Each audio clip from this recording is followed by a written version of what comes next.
Hey guys, I am back to painting yarn bowls.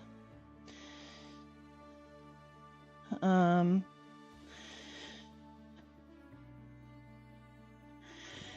have 9 in the kiln currently. I have 7 that just need their bottoms wiped down.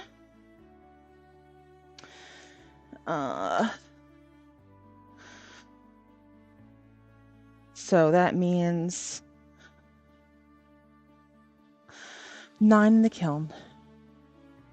1, 2, 3, 4, 5, 6, 7. That's 16. I'm doing 24 today because I'm doing 4 on each shelf. And I'm doing 6 shelves. So 24 total.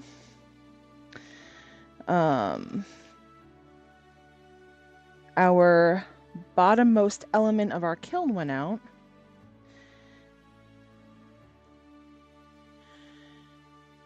So I'm waiting for that to come in so that I can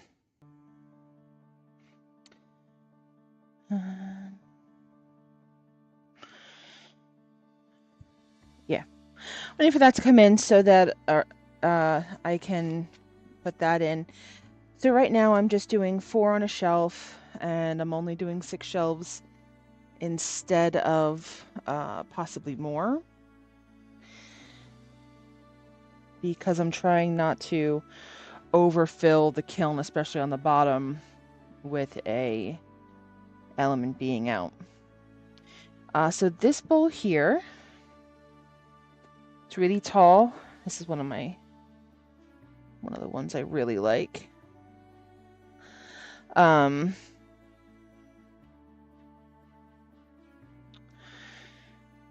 let me get my light up on here too. Oh,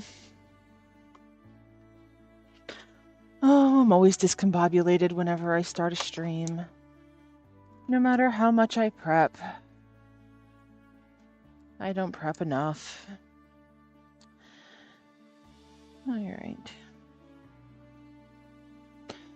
There we go. Get some light on there. Nothing like putting the light on my cell phone. Let's plug that in before it dies. Because as Gary knows, I let that happen on a regular basis. All right. So, this is a really tall yarn bowl. I like this shape. I don't know.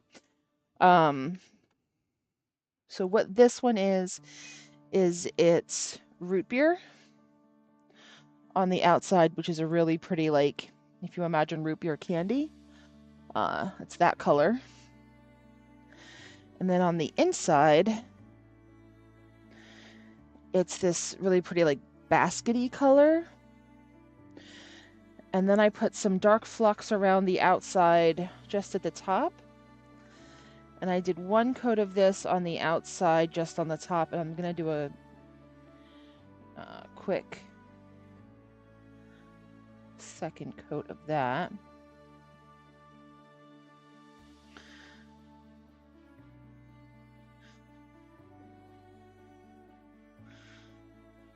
I need to go this way so I don't touch the white paint, or the wet paint, the white paint. Come on now.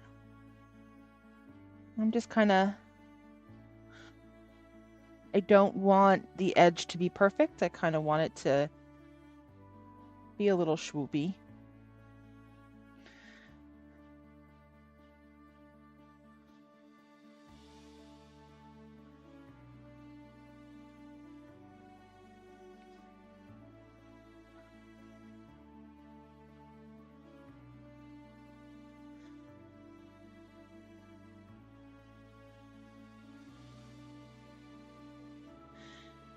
So Gary was talking to me yesterday about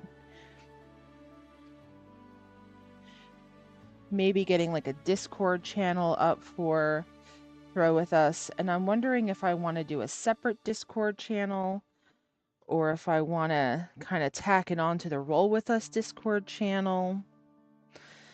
I'm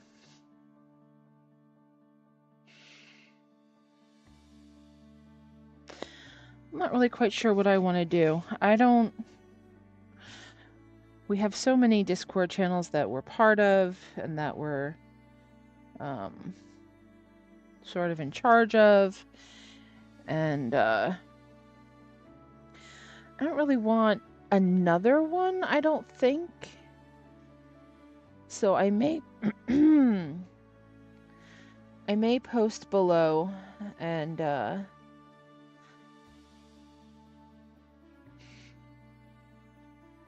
put up a copy of the Throw With Us Discord or Roll With Us Discord. And then if I do that, I'll have a whole section just dedicated to Throw With Us with the videos and the images and updates to the website and stuff like that. I'm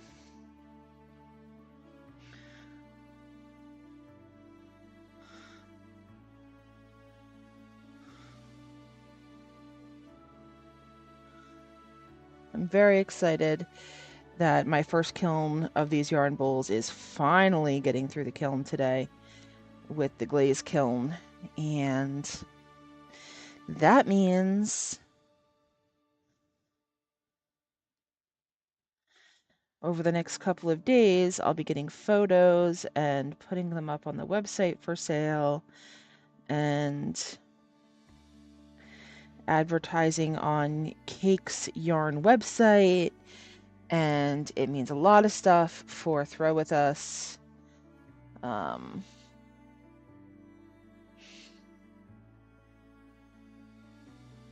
So I'm very excited about that. I'm also thinking that when I go live, I'm going to be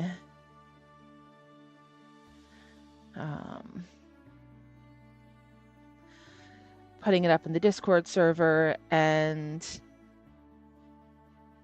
I don't know, maybe I'll have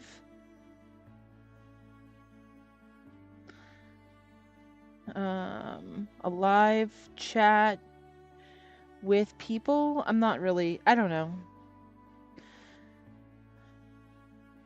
know. Currently, I just have it with my friends in one of my private channels.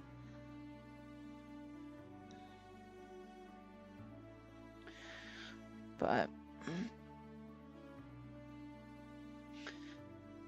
I'm so excited for these bowls to be coming out of the kiln to see what they finally look like.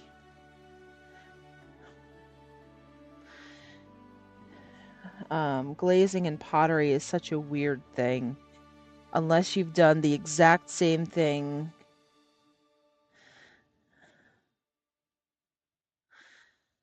a bunch of times and you've really like perfected the look you're going for. I'm experimenting with so many new glazes and so many new things on these yarn bowls that I can't wait to see how they come out. And will I get some duds? Oh, God, absolutely, 100%. But that's okay. I can do a touch-up glaze, or they'll just go in a second spin and it'll be what it'll be. But to be fair, define a dud. Sometimes like the glaze won't, I want to say hit, the glaze won't appear the way that I kind of expect it to when I layer things on top of one another. And like, you know, I don't really want something that just looks like baby poop brown. Not the style I'm going for. And welcome aboard, Zanny.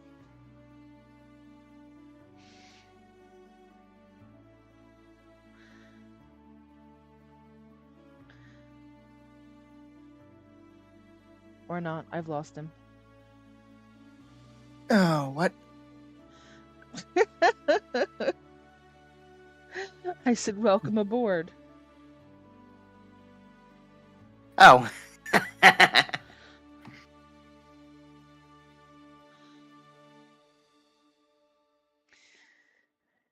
Yeah, we're doing the first glaze firing tonight. I'm so excited. Long time coming.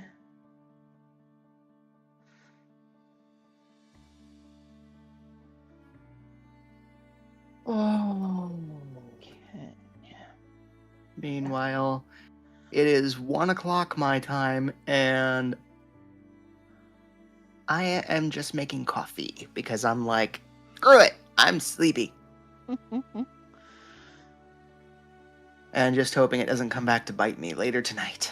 That's fair. Gary has Miko's game later tonight.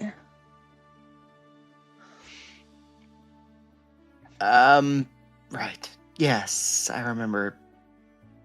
That was another game I would love to have joined, but it's one of those where it's like, I'm already pushing my luck as it is with the games I'm in. Yeah, I can't do another one right now. Well, if I had my way, I'd be joining anyway, but it is what it is.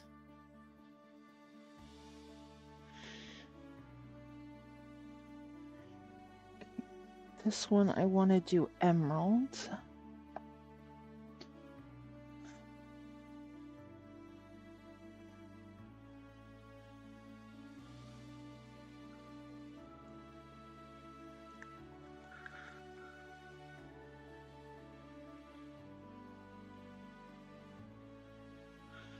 My coffee's all gone.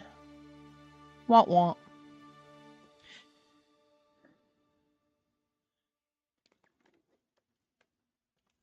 Down to water.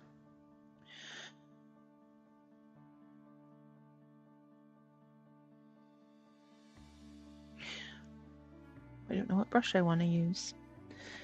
Let's use this one.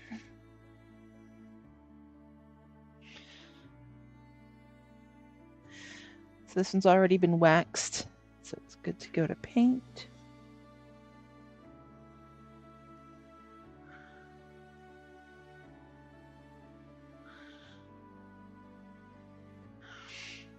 It's so funny. This color is so much, the paint of this one is so much lighter than the last one that I did, and this will end up being so much darker after it's fired.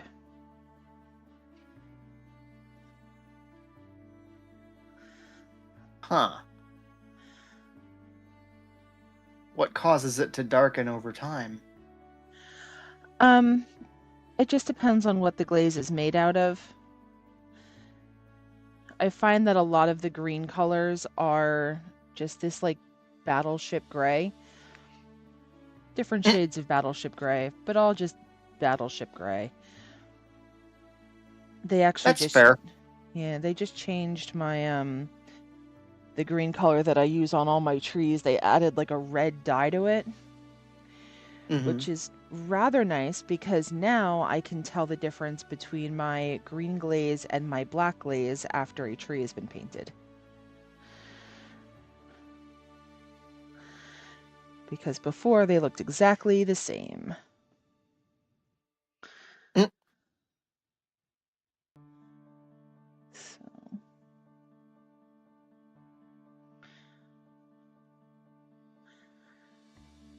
I'm curious to see what this color is going to end up like in our kiln.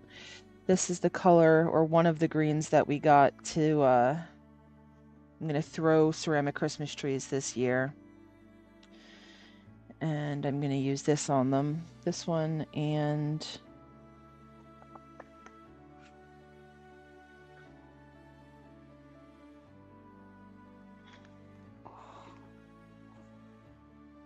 that one. So emerald green and northern woods. Huh.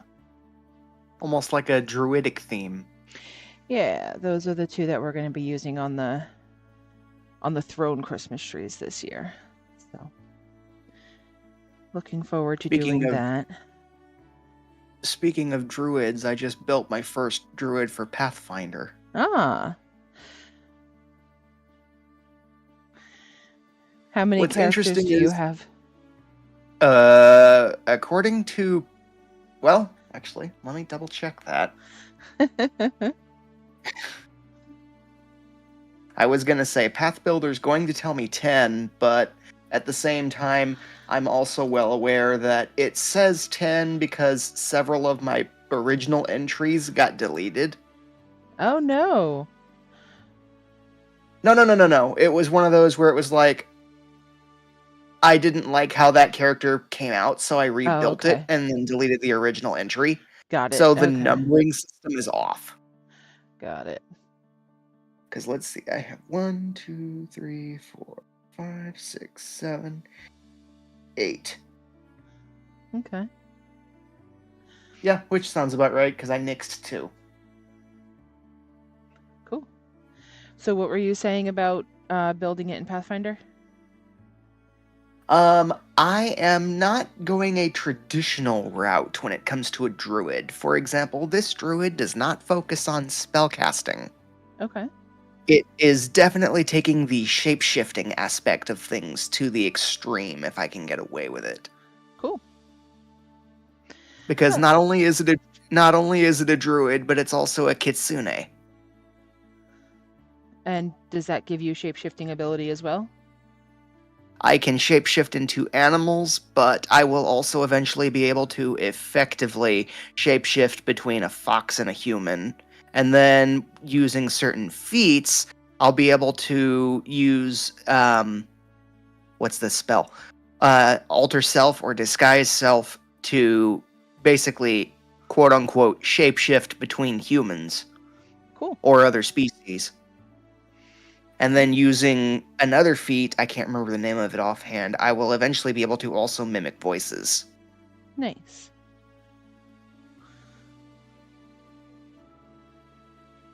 At least that's the goal. Awesome.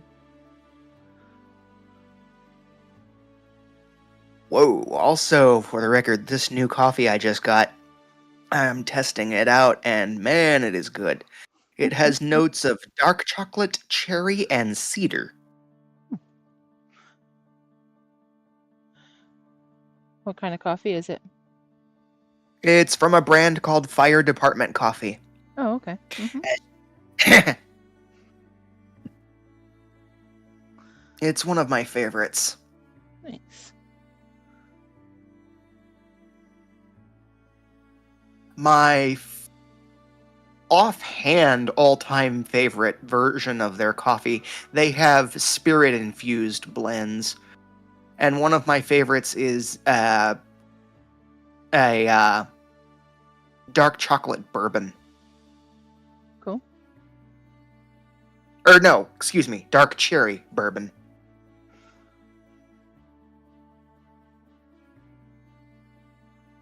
Yeah, the dark chocolate is a Coffee of the Month Club only, and I unfortunately can't afford to be that member. That's fair. I could if I sacrificed a few other things, but eh. And especially nowadays, I'm becoming more of a tea connoisseur than I am a coffee guy.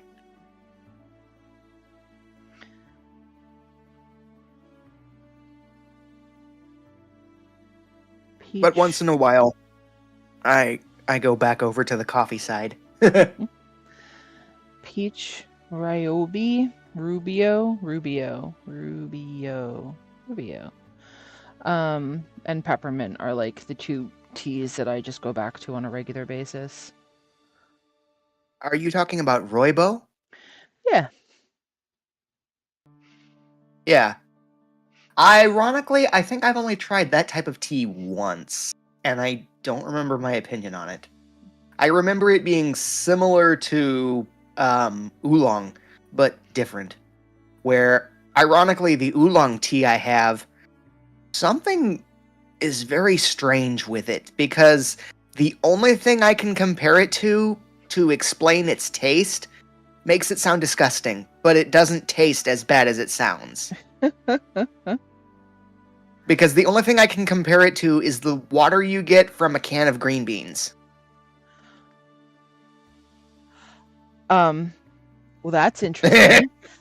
Yeah, I haven't had a can of green beans since I was a child, so I can't necessarily follow that description, but that does not I'm going sound to, appetizing.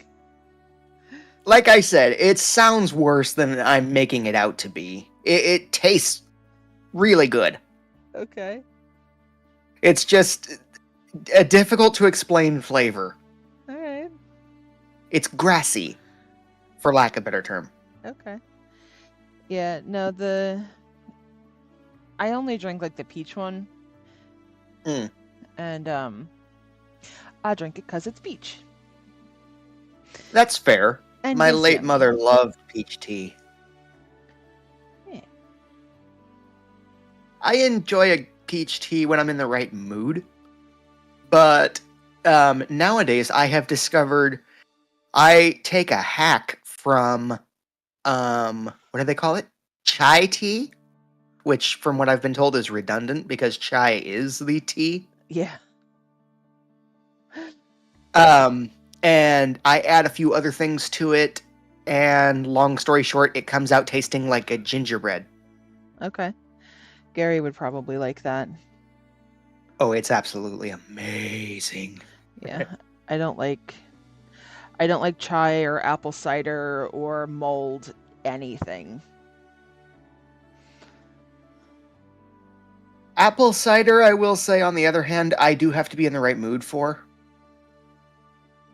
And mulled drinks is one of those where it's like, again, I can appreciate them, but I have to be in the right mood.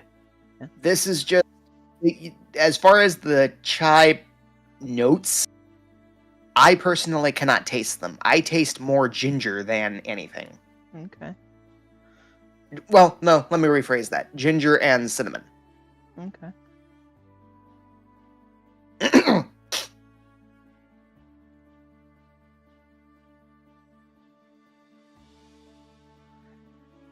I didn't turn my TV on. I should have done that. If anybody's chatting, I'm very sorry. I will turn my TV on as soon as I get this side painted. If you're talking about the YouTube side of things, no, nobody hasn't said anything yet. Okay. Yeah, I'm currently on YouTube and Twitch. I haven't looked at Twitch. Yeah, I'll pull it up in a second.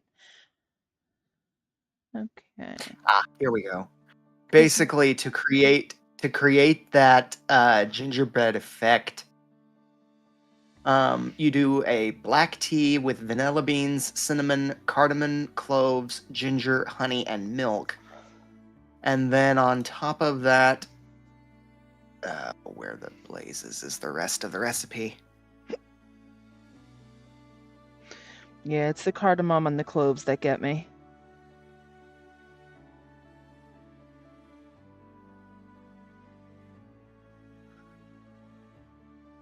Oh, I'm an idiot. I'm looking in the wrong album. Okay. Let's get the TV on. The other trick you can do, like for example, if you want to get it from Starbucks, basically all you do is you ask for an iced chai tea latte with 1 pump brown sugar, 1 pump vanilla, sweet cold foam cream, and caramel drizzle. Yeah, and I don't do the sweet, so that's fair. That makes sense. If you're not into sweet stuff, a lot of certain things are gonna sound funny. Mm-hmm. Yeah, as soon as you said vanilla pump, and I'm like, ooh. Okay.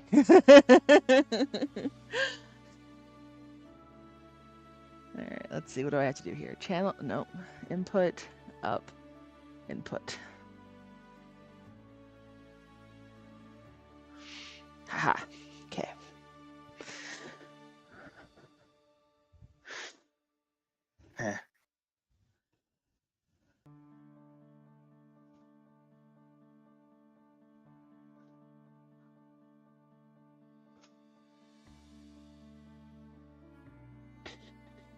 Okay.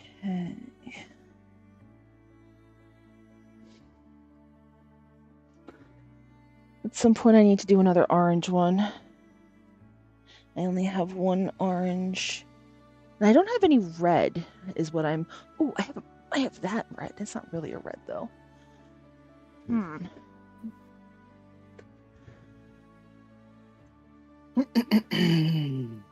right. So I've been listening to the Pathfinder Tales series on Audible while I've been sitting here and painting. Gosh darn it, Allie. Interesting. Yeah, so I mean, D&D has it too. They have authors that write books and things become lore and whatnot.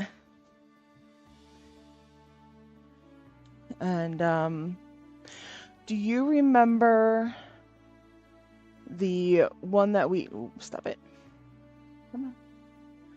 Behave. Thank you.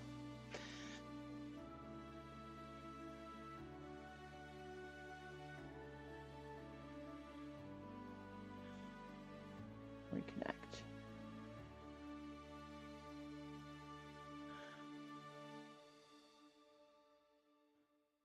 Do I remember a what?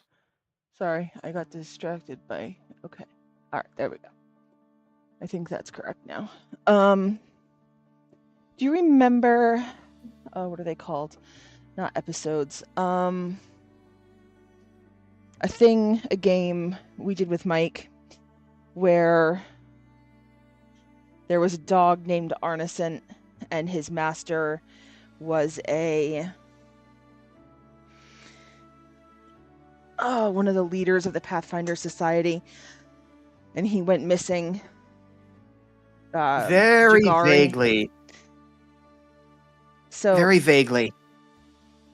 As soon as we got into that, they're not episodes, whatever they're called. As soon as we got into that scenario, thank you. And he said Arneson. I'm like, oh my god. Wait a second. I know that name. So I had to start Googling to like make sure I knew that name. Uh-huh. And I'm like, and I stopped listening because I started Googling because, you know, that's my bad. And I'm like, wait a second, is Arneson a dog? And he's like, I just said that. I'm like, is he owned by Jagari? And he's like, yeah, the guy who's missing. And I'm like, okay, sorry, totally, yep, sorry. So I was just listening to another book about Jagari and Arneson and him finding his father and whatnot.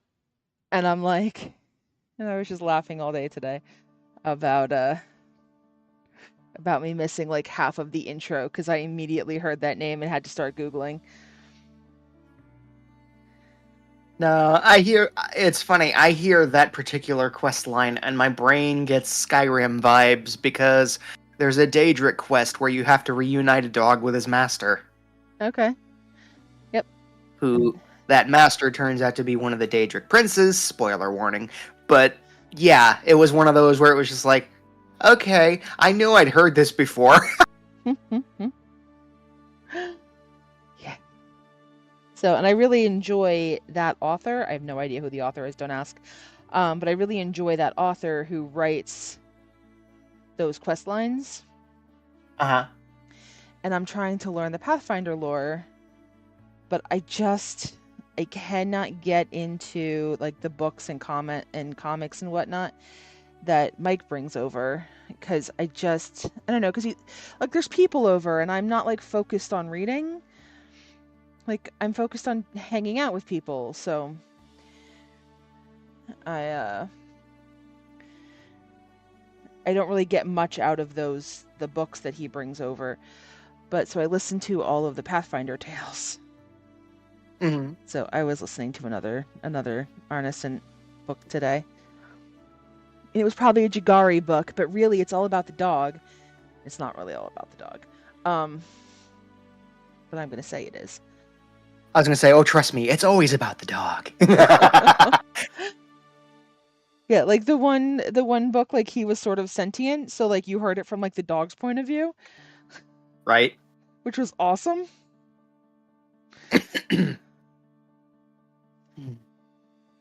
Um,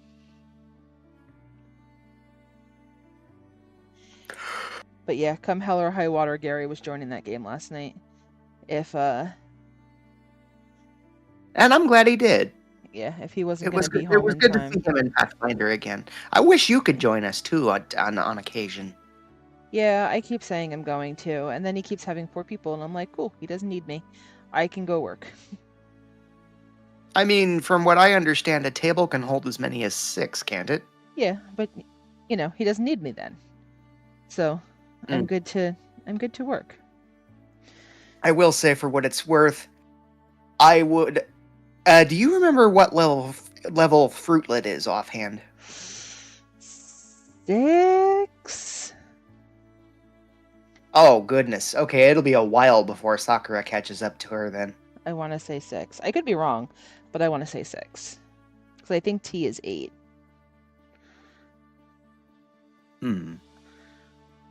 Because I would be very curious to see Sakura and Fruitlet played in the same game. Okay. I'm sure it will happen at some point. Everyone's, obviously going to be blowing past me in levels. Touche. Let me see.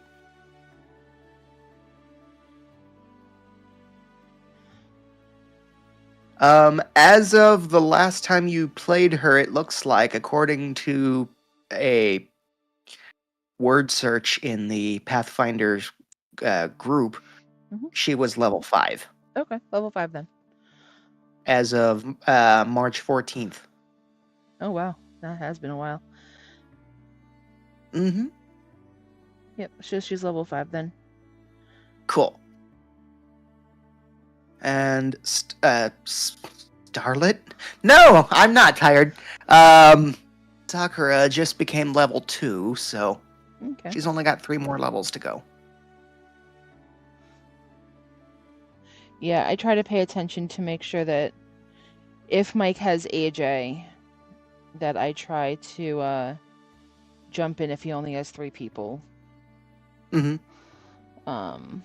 And if Mike doesn't have AJ and he has 3 people, then it's kind of wishy-washy as to how much work I have to do, which at this point is just a ridiculous amount. I will say we have a new player who I think you would get along with. Yeah, I've been talking to him in chat, and Gary said he is very similar to our patron for Roll With Us, and that made me happy because I really like him. I thought it was hilarious. My first experience with him was 2 days ago, and I was also playing Sakura, ironically. And so when I voice acted for Sakura, he amused me because he thought I was using a filter to get my voice at the pitch that I did. I said, "No, I just pitched my voice up high."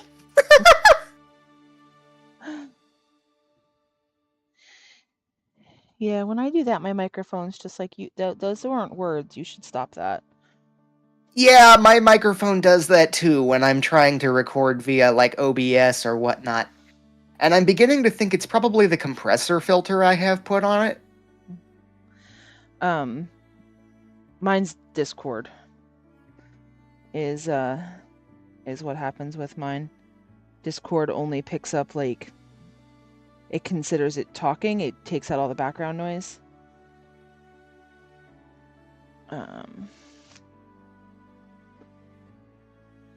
Yeah. It don't like it. Discord don't like it.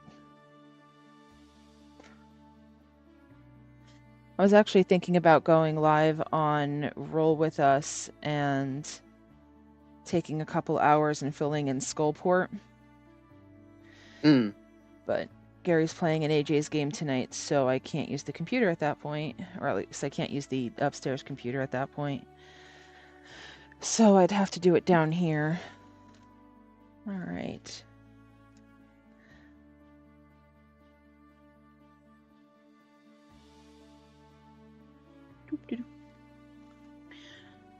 This one's just going to be green. Do I want it?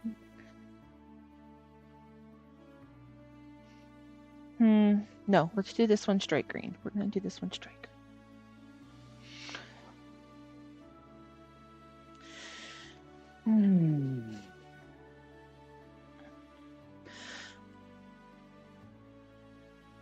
I have no room for anything. All right.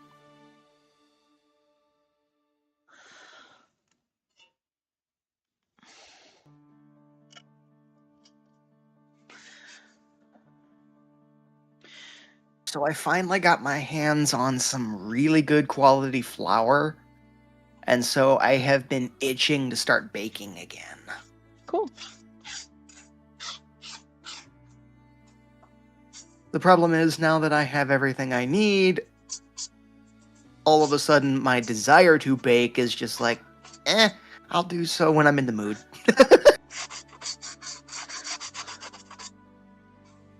It's like I can't win for losing. Yeah, man, I haven't had a desire to bake in years. Which is funny, because you were one of the ones that got me back into baking.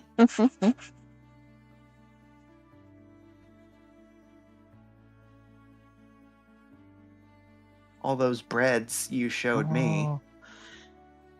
I enjoy baking bread. My plan is to make sourdough. Okay.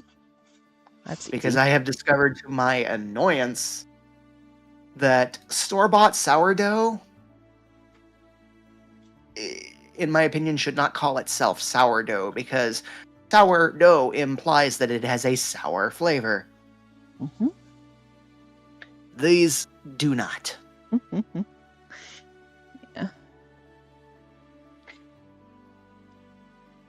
I don't know if I can get this on. All right. So I have a electric skittle. I have an electric skittle next to me. That's funny. I have an electric M&M over here.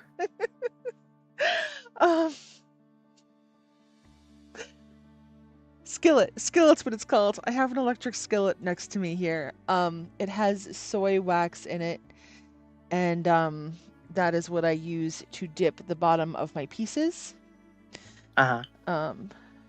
So this is really simple. Wait, did you just say soy wax? Yep. So is this wax actually edible by humans? I mean, I wouldn't eat it, but it's it's soy candle wax. Huh. Well, the reason I ask is because I did recently see a thing where they have apparently made edible candles. I mean, everything's edible once. No. These candles don't use traditional wax. They use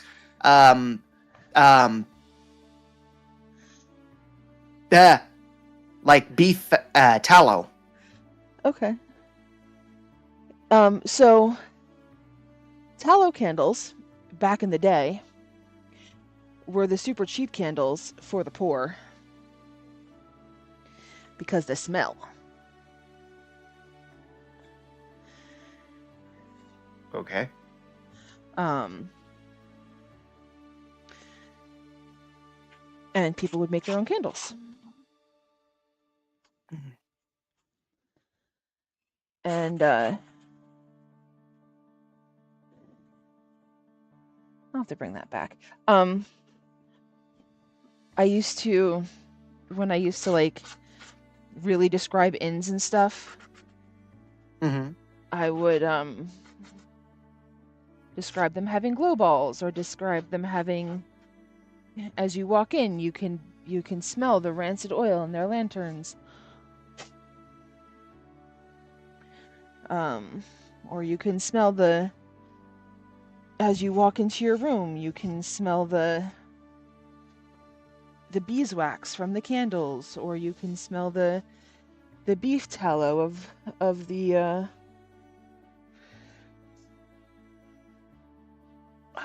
oddly shaped candles. Hmm.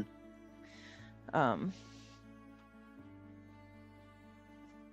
have to get back into that again. Okay.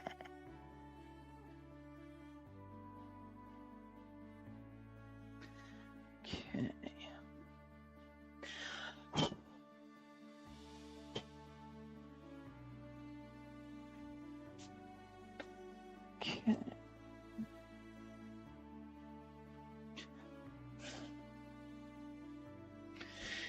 All right, so let's do. We have a camera that is coming tomorrow, and a headset, so that when Gary joins me on Thrill with us, people can watch him pour molds, and you should be able to actually hear him properly. All right. So then I just take a paper towel that I've used 100,000 times, and to stop the dripping, I just put that on the paper towel. And then I flip it upside down to dry. And then I turn off my skittle. I can't. All right, this will permanently be my electric skittle. Skittle. You are suffering from the same metathesis I deal with. All right. In other words, you're getting your letters mixed up in their orders. I do it on a regular basis. Oh, same. It's to the point where I actually changed the spelling of a character's name in a book that I wrote because I was sick and tired of having to refix it. And so I was like, screw it. I'm just going to leave it this way. And from now on, this is how it'll be spelled. So when Gary wrote his book, I was typing it for him. And I'm like, how the frig are you spelling this guy's name? He's like, I don't know. So I would just type and I didn't care. I would just keep going back and forth between the two spellings. And then at the very end, I'm like, okay, now you need to choose. Which way are you spelling it? And I just did a quick file edit, whatever it is. And yep, cut and paste, yep. Or find and replace, typically. Find and replace, yep. Yeah. All right, you're the only one on with me today. What color is this one? Come again? You're the only one on with me today. What color is this? I'm trying to get to the point where YouTube has caught up. Okay. Well, I don't need to keep holding it up then. You just tell me. Right. Because the only one I see right now appears to be beige. Yes. What color should that be? Are you asking me to give it a color? Yes. Okay. My instincts, and this is just my go-to color if I don't know what to do something, I like a pastel pink. Okay. So we're switching it up and going to easy strokes. Got it. Pastel pink. Let's see what we got up here. Oh, actually, haha. I think this goes to cone 6. Where'd you go? Stroke and coat. Making me blush. Shake well, blah, blah, blah. No, you only go to 06. Oh, no, yeah. Can be fired at higher temperatures for cone 6 performance. This one shouldn't say that. Alright. Okay, I have those. I have that. I have that. I have that. The frig color are you? Oh, whine about it. All of their stroking coats are like tons. You would love them.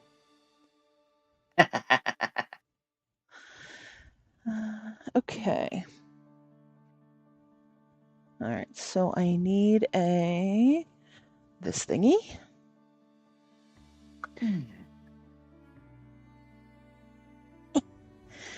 All of a sudden, that coffee decided to make an entrance. I'm like, whoa! I'm awake now. Come on, close you up. Okay.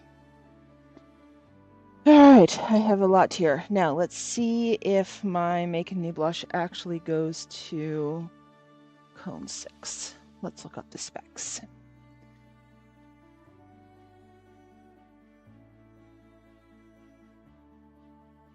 SC 100 to cone 6.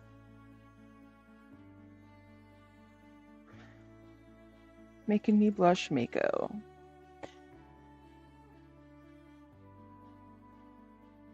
Oh yeah, that'll work.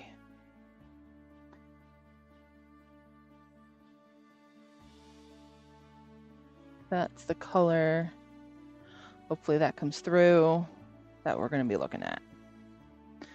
All right. Which means I didn't need all of these bottles out.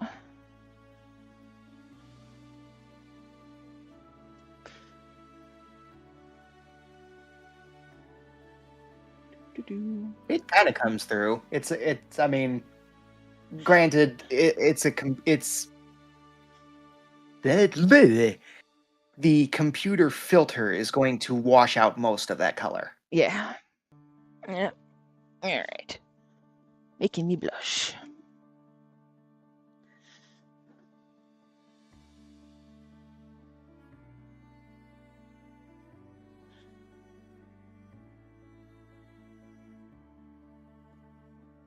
Ding.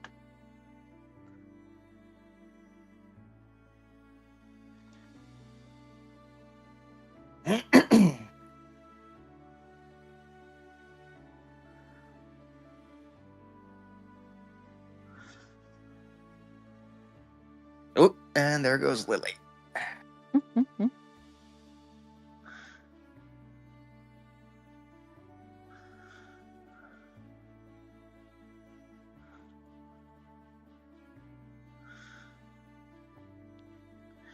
This is actually the color that we use on our pig. So it's going to come out a little bit different because we are firing this to a cone 6 instead of a cone 06. It's going to be a little bit deeper.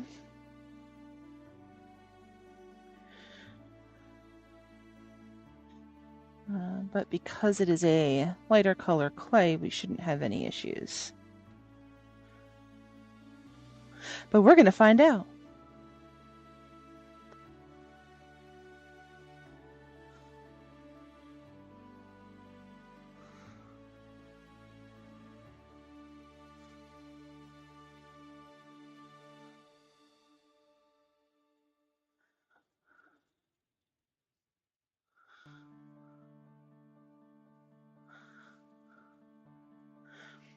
Gary actually just got me a ton more of this paint so that I could start painting the pigs.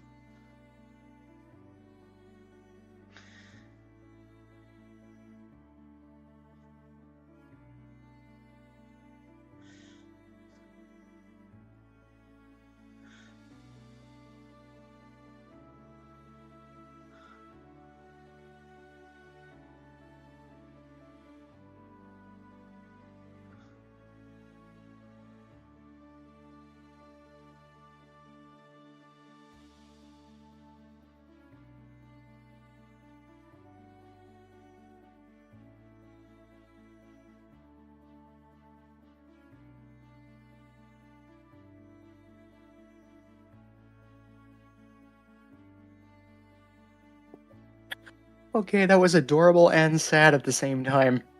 She was asleep, and she's gotten into the habit of going to sleep where she is like she would be on her stomach, but she has her legs tucked up underneath her, you know? Yep. And I walked in because I heard her and I looked at her. I said, "Are you okay?"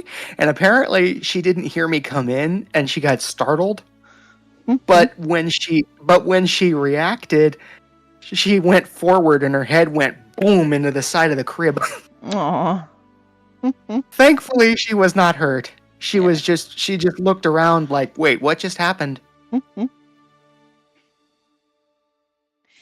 Babies are And then, squishy. yeah, I picked her up and I gave her a cuddle. I held her, and then I put her back down, and then I gave her her little body pillow. She loves to cuddle that thing. It is so cute to watch. It's just like, "Come here, squeeze." Nice. Yeah.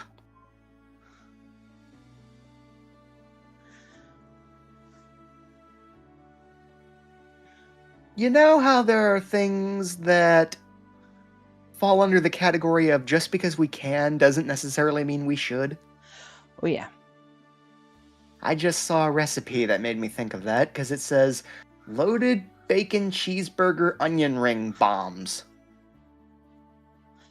Loaded bacon cheeseburger. What? Onion ring bombs. Okay. I feel like I've seen something similar to that. Is it like where they make a ring of burger and like wrap it around an onion? From what I can see, they take pre-made onion rings Oh, and okay. wrap it around that. Oh. Okay. Because part of the recipe calls for 8 large onion rings. So Okay. whether that means pre-made onion rings or just onion rings, let's see. It says because as far as the onion rings, it says you take an onion ring and fill the center with 1 beef ball, which was explained at the beginning of the recipe. Repeat until all the onion rings are filled. Go away! I've got a criffing gnat. And then you, oh my stars! Once you put the beef in the middle of the onion ring, you dip it into a sauce, bread that, and then fry it. Okay. Holy. Okay. Yeah, I'm not interested. I mean, I like the idea, but that's a little more involved than I would prefer to be when it comes to making a dish like that.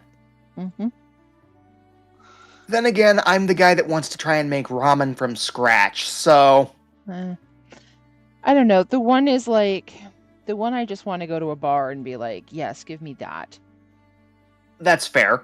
And the other one is like, this is a bunch of healthy ingredients that I already have in my house and I can just painstakingly put it all together. Yeah. That's also fair. Heh.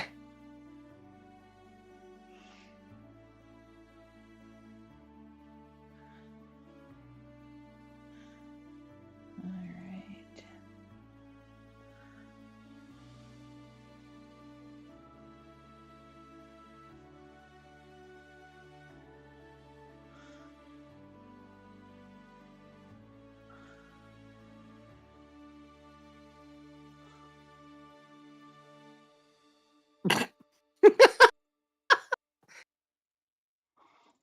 I'm looking at the camera that's monitoring her. She's just sitting there lying on her back, and she's making her legs move in a way that I can only compare to a fish flopping. You know what I mean? Uh-huh. Okay. That's the best I can explain it. That kind of just bong, bong, bong motion, you know? Yeah.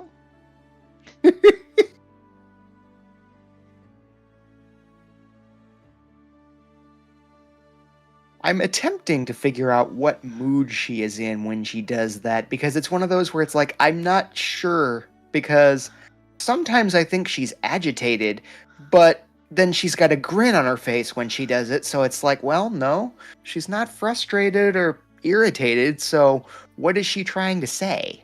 She's probably trying to figure out how her legs work.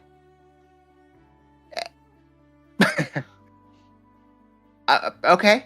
I mean, that makes sense. Yeah. Didn't occur to me, but that makes sense. Yeah, eventually she'll get the bicycle motion down. But by that The what? point, bicycle motion? You mean like pedaling? Yep. Huh. Now she hadn't gotten that done yet. Nah, she'll probably be walking. Or at least cruising by that point. Yeah, it's the weirdest thing. We are attempting to teach her how to crawl, and it's one of those where it's like, on the one hand, she understands that she needs to use both her arms and her legs, but she doesn't understand that they need to be used simultaneously. She frog hops. Come again? She frog hops. No, she fish swims.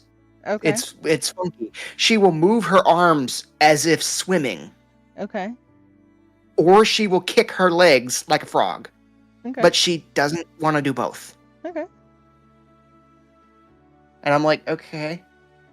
I mean, I get the fact that she spent a good portion of her quote-unquote life submerged in a fluid to where swimming was her locomotion. But at the same time, it's like, I don't know. I would have thought instinct would have taken over. A lot of kids walk before they crawl. Yeah, and from what I hear, that's not necessarily a good thing. But I don't know. I've been advised to have her go through quote unquote the correct steps first. Really? Pun intended. All right. Yeah, which means having her crawl first and then walk. Interesting. But I don't know. I mean, I've also heard that apparently crawling eventually affects their ability to read. So it's like, wait, what? I don't get how the two are connected. Yeah. Whew. I feel like you've been spending too much time on the interwebs.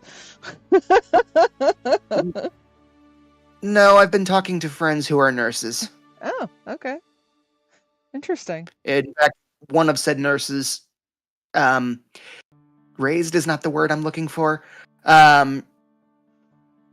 I was born at 26 weeks, and she was one of the nurses that saved my life. Oh, nice. Yeah. So I figure if anybody would know what to do with a baby, she would. Well, I can honestly say that my friend's kid learned how to walk before he could crawl, and he was on the football team, so he was more than capable of like doing. Yeah. So. Meanwhile, the bar that my brain has set is comparing it to my godson, who, by the time he was 2, was already reading. So it's like... That's fair. That just depends on how much this you guys do with her. Well, how quickly she picks up on stuff. That's fair. I mean, we've got her watching Miss Rachel, so that helps. I would think. Oh, Miss Rachel.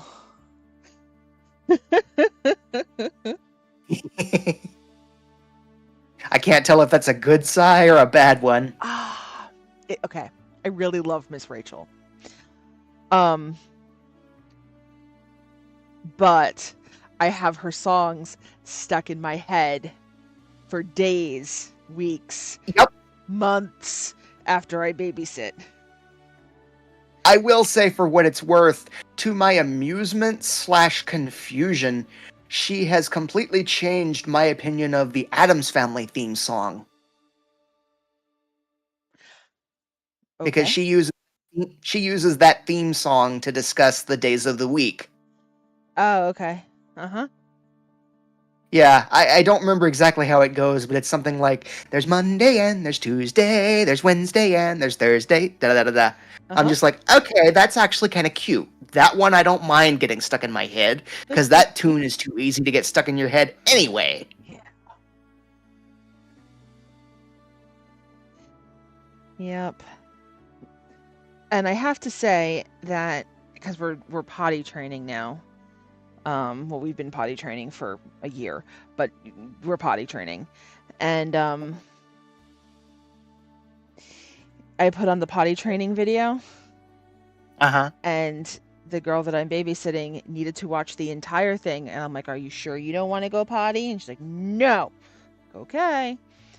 We had to watch the entire thing, and then I'm like, "Do you want to go potty now?" She's like, "Potty." I'm like, "Okay."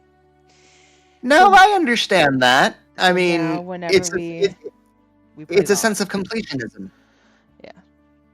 So now whenever we like want to take her to the potty, we put that on first, and then we go to the potty. right? Cause yeah. Oh, potty training. Yeah.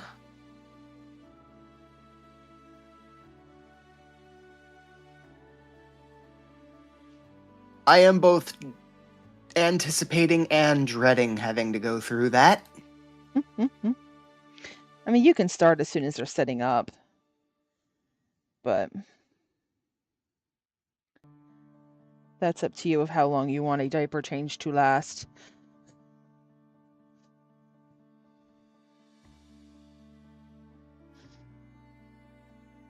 But yeah, now I'm starting to take her little sister to the potty too.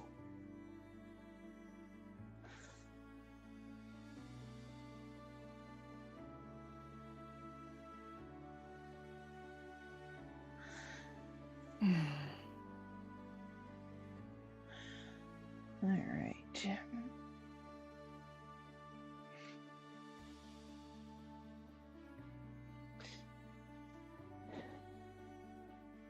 I will say, for what it's worth, the guest bathroom toilet we have, in my opinion, was designed for a child. Oh, it's one of the really short ones. It's also, um, not as wide, shall we say? Oh, okay. It's oval shaped. Yeah. Yeah.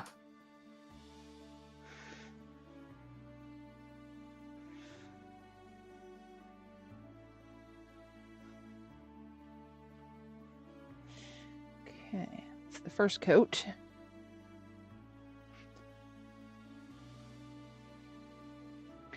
Let's get more.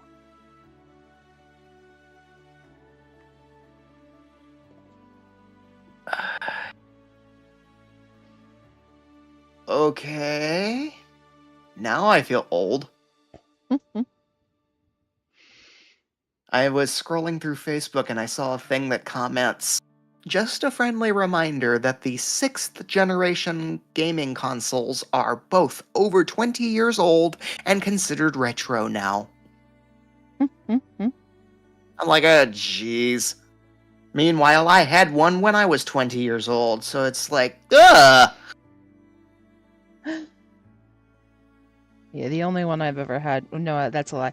I had a Super Nintendo, and I had a. I think you said I had a Sega Genesis. Sony Sega Oh, Genesis. Yeah, I think those that are was it. 16-bit. Those are even older. Yeah, those are I the have a only two I've ever like personally owned. I never got to own a Super Nintendo myself until after I'd gotten my own place.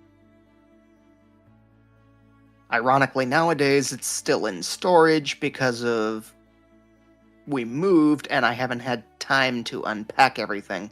Well, I say I haven't had time. Nowadays I could make that argument because I have a kid, but at the same time it's also one of those where it's like, yeah, let's say I get everything unpacked. Where the blazes am I going to put it?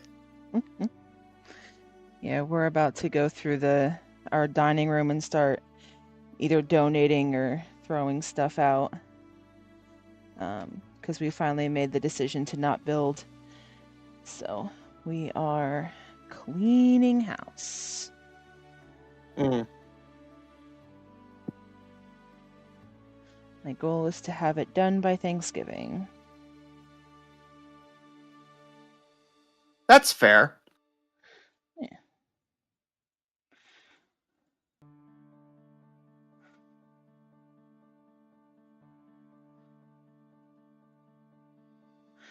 Yep, not stressing over it. Yeah, my dad would love to do that with our garage too, but it's like, just because it's been sitting there since we moved in does not mean I am not going to use it. His argument is, well, you haven't done anything with it, which to him says that we're not. I'm like, it's a process. I'm trying to find space for it. I don't like Where my- stuff. I'm a very Well, anti-stuff person. my problem is most of what is still in the garage is stuff that I originally had on bookshelves, and the bookshelves that I have are currently being used for other things than their previous intention. So it's like, yeah, I have the space per se, but it's being used for something else. So if I wanted to use them for their intended purpose, I would need more than one bookshelf.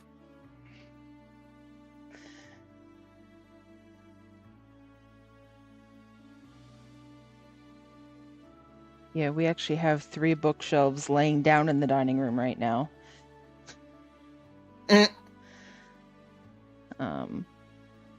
Oh, that's hilarious. My wife has actually contacted my daughter via our baby monitor.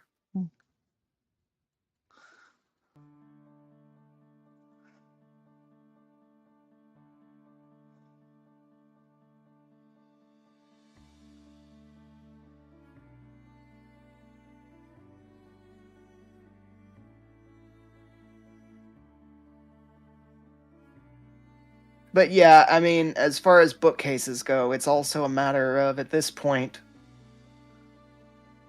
even if I had the space to actually put the books I have on them, most of them, it's like they're probably just going to sit there anyway. I have the books nowadays because I'm a collector at this point, more so than that I actually read them. And I got rid of all my books, every single one of them. Where in my case, let's put it this way, I'm the guy that I know that if I get rid of something, I'm going to regret it and want it later. I've made that mistake several times before with certain items, to the point where one item in particular I have purchased a total of 4 times.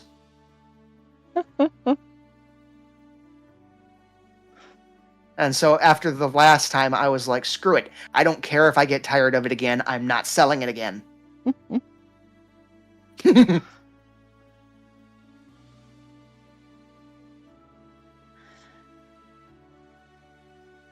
All right. So there is the pink yarn bowl.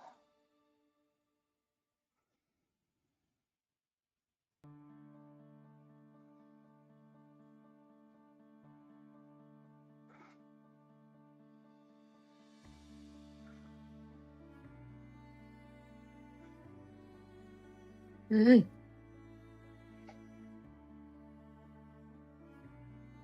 I want to go through that hole one more time.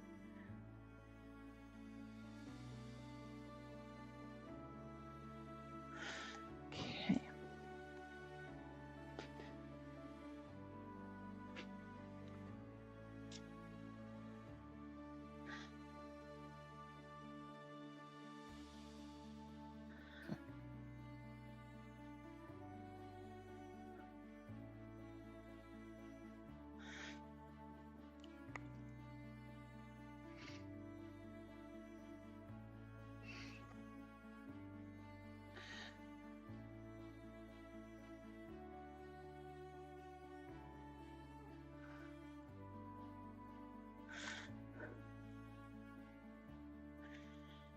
Alright, and let's do the room one more time. Make sure I get a good coat on that.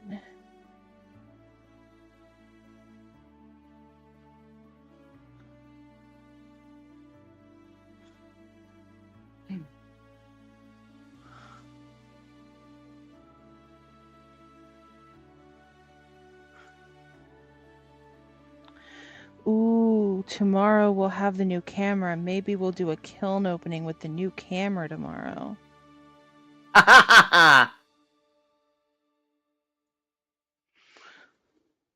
Okay. Depending on the time of day, I would definitely be up for watching that. All right, pink is done. Especially considering tomorrow's Pathfinder game got canceled, so my afternoon is free. Hmm. All right. You need a clear coat. Oh, that reminds me. Remember how I told you I was having trouble with YouTube getting my, what's the word I'm looking for? The payment? Thank you. Long story short, I think I may have finally, by God's grace, gotten around that issue. Oh, nice. I hope. Okay. I'll find out if everything goes according to plan. Let's They wash the should be hands. taking a couple of test deposits. Okay. And if that works, then they will finally be able to start giving me my paycheck. Nice. It'll be tiny as hell, but it's still better than the nothing I have been getting for the past 3 years. I'm more amused that I finally got over their payment threshold. Yeah, we need 500 followers before we can even or 1,000, I think. I think we need 1,000 followers before we can even think about that. For what it's worth, that's better than the 30,000 it used to be. That's true. Ironically, that at the time was the only reason I even bothered trying to sign up for it, because I was like, you know what? I've got that many followers. I can manage to pull this off. Mm-hmm. At the time, the 1,000 was only necessary for gaming channels. Mm. Where nowadays, apparently, that just seems to be the rule of thumb. Yeah. Oh my word, this has to be AI. It's showing airplane with a bunch of what looks like giant-ass glue sticks attached to their wing.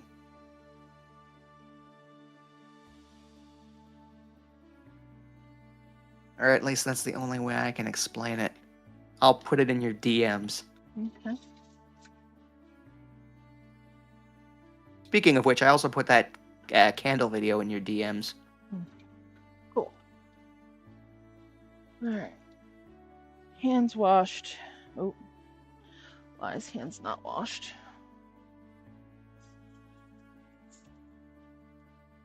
Okay. Hands washed. Paintbrush is washed. On to the clear.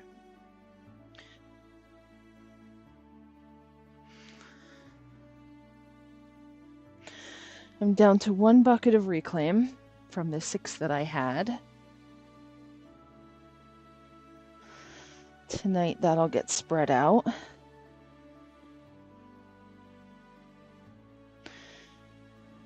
Okay.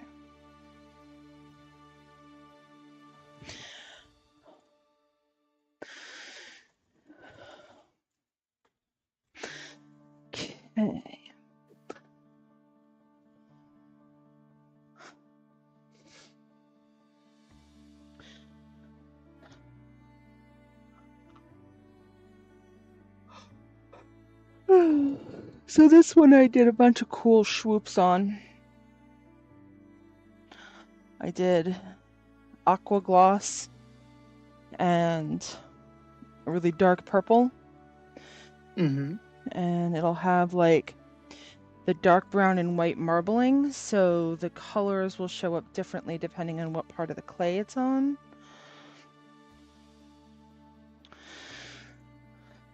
so I'm excited to see how that turns out. But it needs a clear coat, because if I don't do a clear coat, then the bowl itself is going to be rough, and I can't have that with yarn. Yup. That one I did know thanks to my aunt. Mm-hmm. I still say the two of you should meet up at some point. I would be very curious to hear you guys bounce ideas off each other. On the other hand, getting her to go anywhere is no easy task. I attempted to get her to come down here for my mother's funeral back in the day, and her exact words were, "Sorry, I don't travel except for my mother." Okay. I'm like, okay.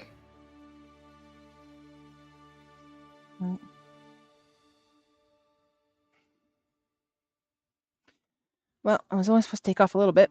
Took off too much. So let's touch that up before I paint it clear. Mm. Right, that's green. Oh, this one is called Purple Mint. It's a very dark purple. Mm-hmm.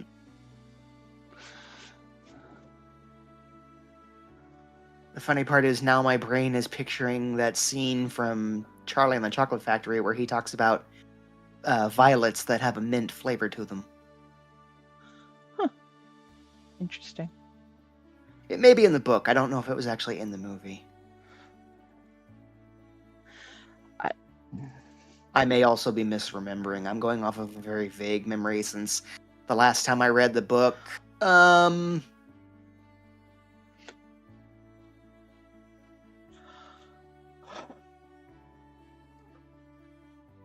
last time I read the book, I can't even remember offhand.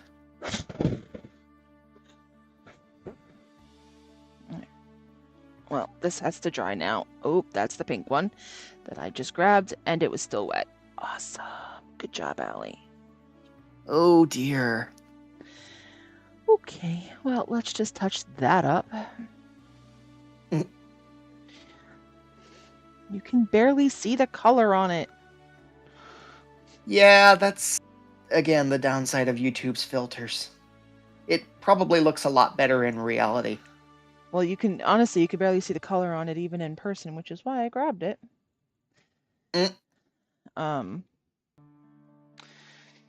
But okay. I find it amusing that your rotating thumbnail in the lower left corner, I glanced over at it and I noticed there was one of your cats and the mouth was just open like he was screaming or yawning. I couldn't tell which.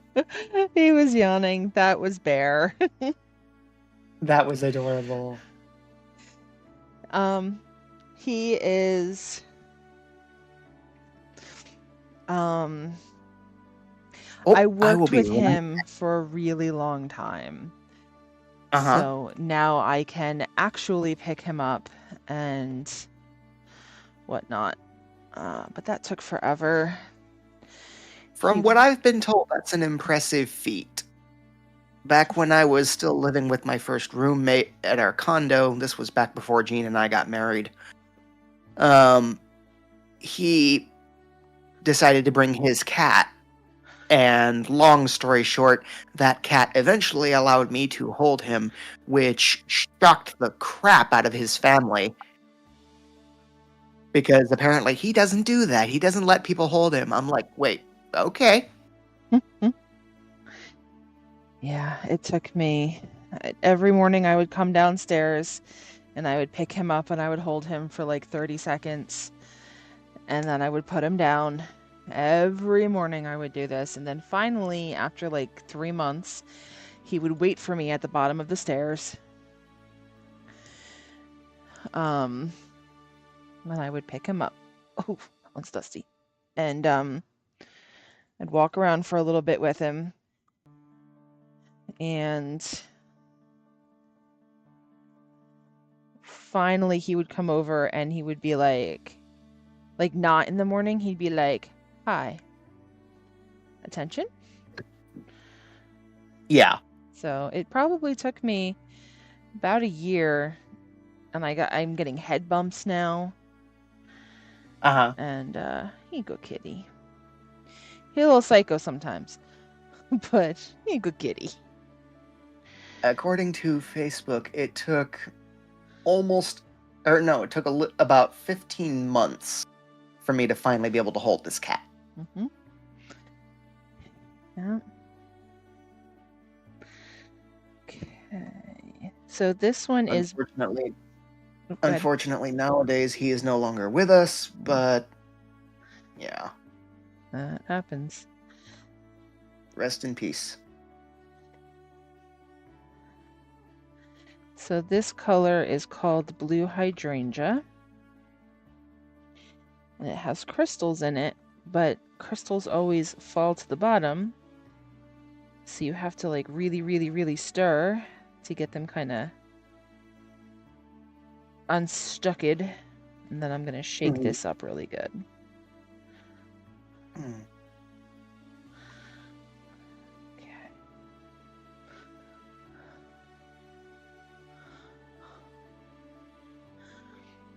I did want to layer this. I think I wanted to do just straight blue hydrangea on the outside. And then I was going to paint the inside black and do the blue hydrangea over the black on the inside.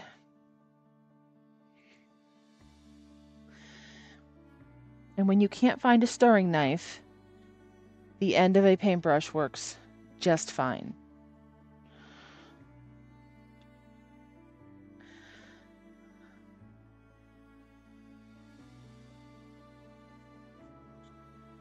Yeah, I can understand that. Because I never can find a stirring knife when I want it.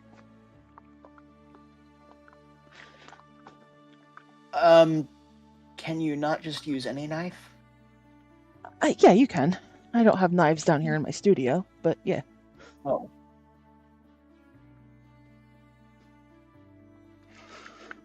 Okay.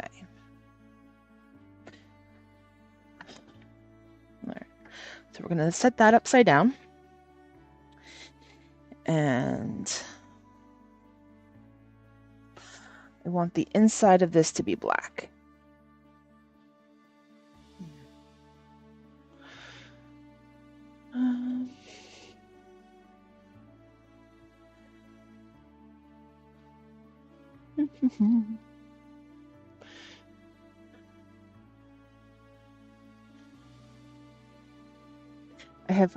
I have so many things that are holding up so many other things right now. Because I don't have enough flat space that I've went vertical. Okay.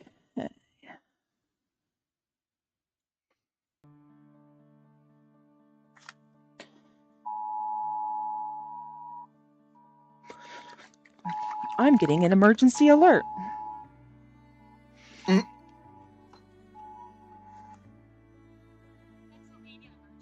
Okay, that's ironic timing because I'm just looking up something that I'm thinking is a scam. Huh.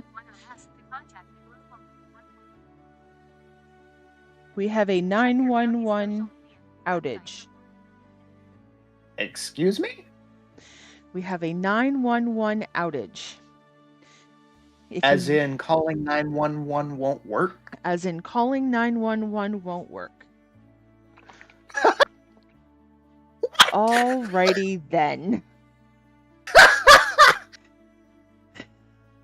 So, if I start having a heart attack on stream, you call 911. If you start having a heart attack, take an eighth a teaspoon of cayenne pepper and put it under your tongue. Okay. My point was, I can't call 911. Fair. I was actually being more serious there, but yeah. Yeah.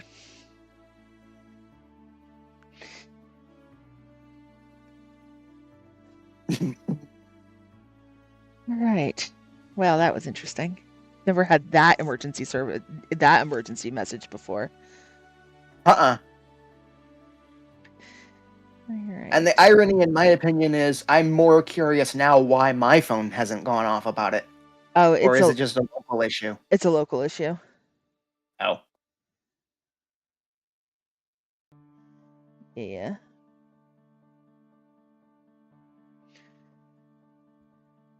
Once we get our Alexas finished being set up, I need to do the test 911 call to confirm the address is correct.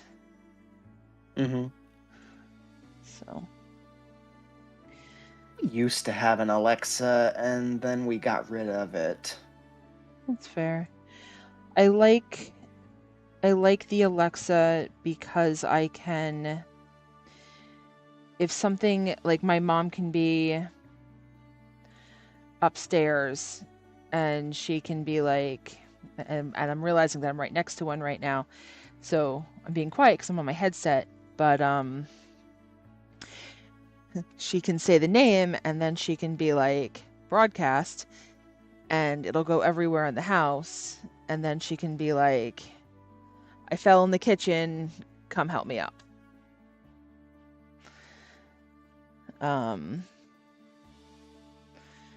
Or she can say the name and then 911 if, we're not home, and she can get a 911 dispatcher and be like, I fell, I'm in my kitchen,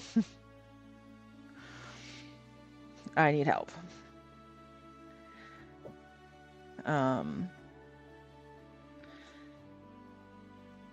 So we're getting one for their bedroom, bathroom, and one for between the living room and kitchen, so that if they need us, they can just talk at it. And they're not sitting on the floor until we come back up from work 5 hours later. Which, yeah, no. That's not fun. Yep. So, that's why we are Alexa-ing our house. Yeah. I have a feeling eventually I'll probably have to knuckle down and get something like that for around here, if only for my daughter's sake, but at the same time, I could also see that easily getting abused. Abused. Okay. Like, I could see her setting off Alexa just to do it. You know what I mean? Oh, yeah. My friend has a kid who just makes Alexa sing to her all the time, nonstop. Right? Or, like, I actually saw a meme that talked about it. It says, why is our electric bill so high? And then it scrolls down and you see a parrot screwing with Alexa. Yeah. They had Alexa singing Baby Shark on repeat for hours. Oh my god. Here's Baby Shark. No. Alexa, stop. Alexa, stop. Yeah, like that. Yeah. No, I hear you. Siri is just as bad.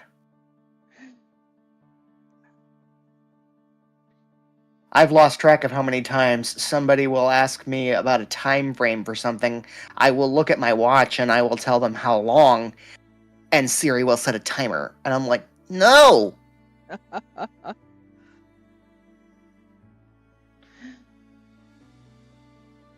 And that's the one thing that I miss about having Alexa in the I need to stop saying her name.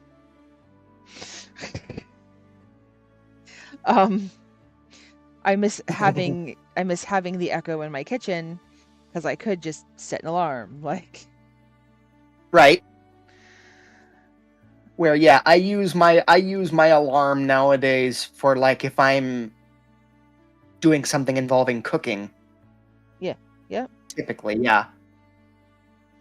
And like I set it down here so that I know that I I have to go upstairs at a certain time. Right.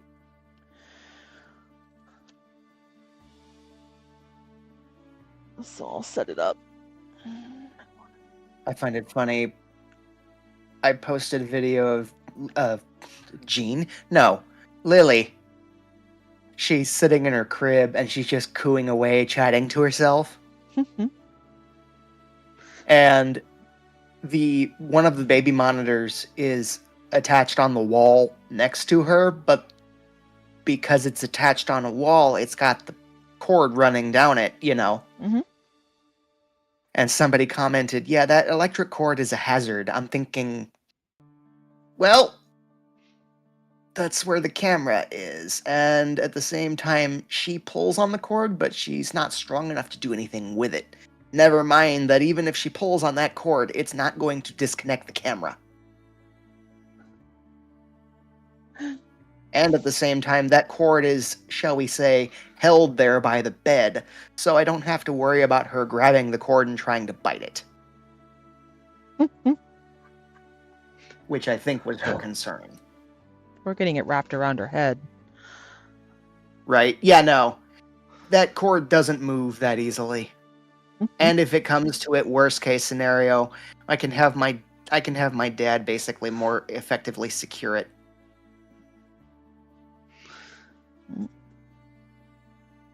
He's more handy about those things than I am. Cool.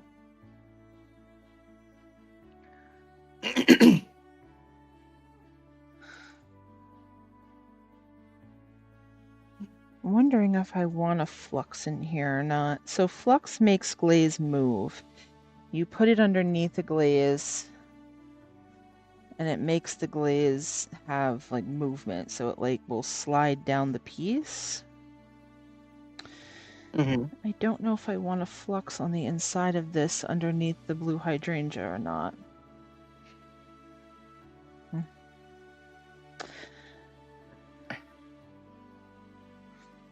I'm gonna have to look at it and see if it has any movement at all by itself.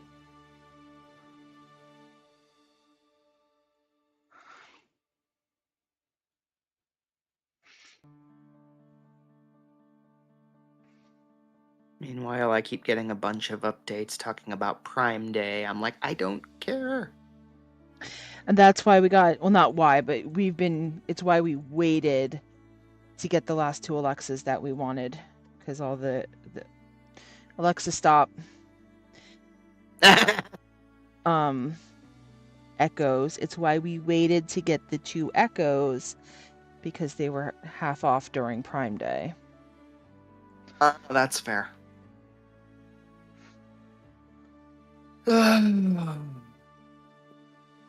Where ironically in our case, an Echo Dot or Echo what have you wouldn't serve a purpose because from my understanding, don't they need Android phones to work?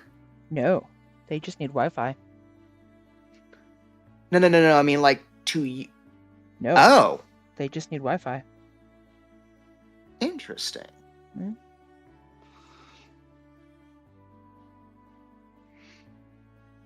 Yeah. And the funny part is, I'm the guy that would likely end up making my house a smart house. But the problem with doing that is they are insanely simple to hack, from what I hear. Oh, yeah. Yep.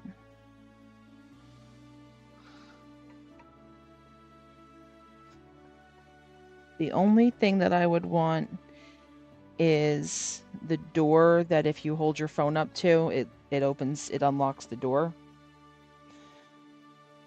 Wait, what? I didn't know they made those. Yeah. When we moved into our old house, they were making them, and the door lock didn't fit our door jamb, so I would have had to like get a new door, re-hole the thing. It would have been a whole thing, and I didn't want to do that. But what's nice about it is you can go on the app and you can just be like, let this phone number in. Mm-hmm. For like today only. Or on Tuesdays between these hours. So if you had like a cleaning person or something that came like weekly, you could be like, I want this phone number to have access between these 3 hours. Or, whatever. Yeah. So I really like that concept.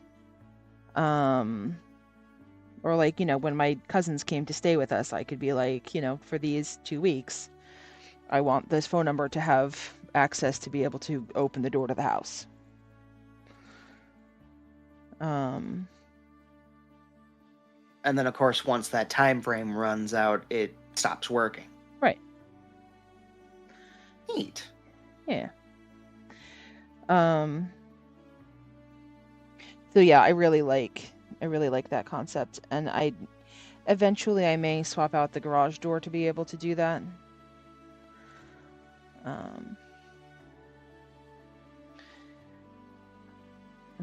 One of the reasons that I haven't is because I'm the idiot that goes, oh, well, then I don't need a key to the house anymore. And then I come home and there's a power outage and I can't get in. Right.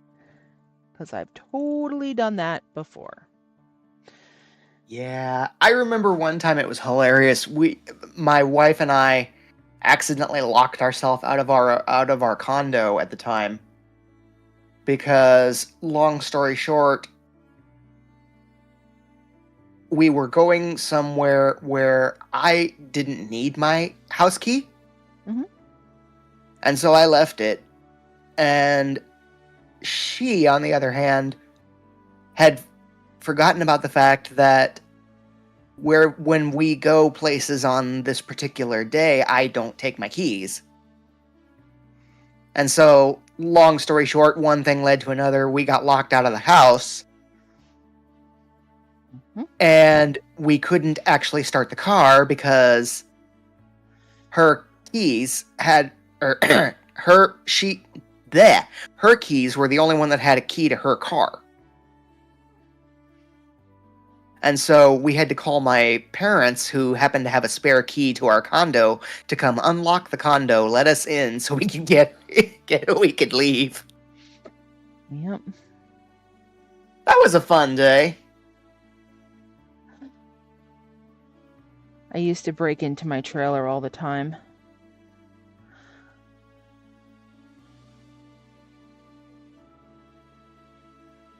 I got really good at that, actually. I'll never forget I got locked out of our old house in Blairstown. And I'm like, okay, guys, here's the deal.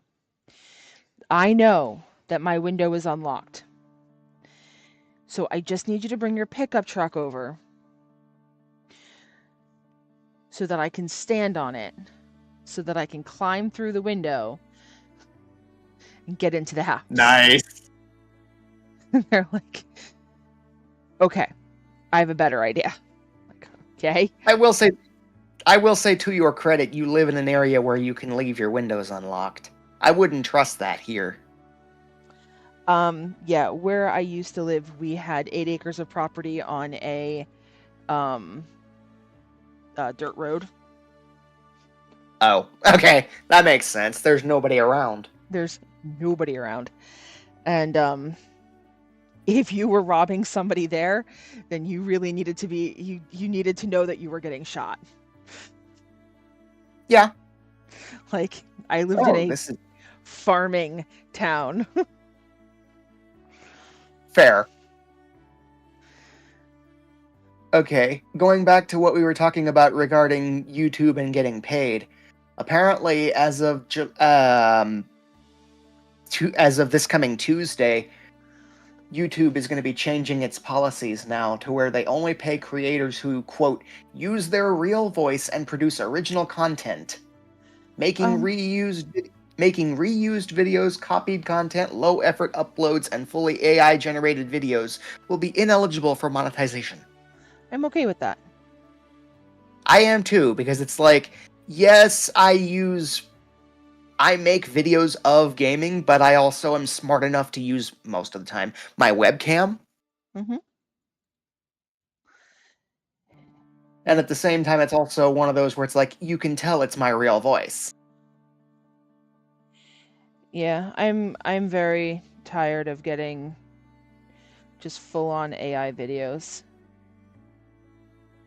Yeah, I've been seeing a lot of those lately. And the funny part was, it took me a minute on one particular AI to realize that it was an AI. Because I was like, wait a minute, I've heard this voice before. And then I finally realized, oh yeah, that's where I've heard it.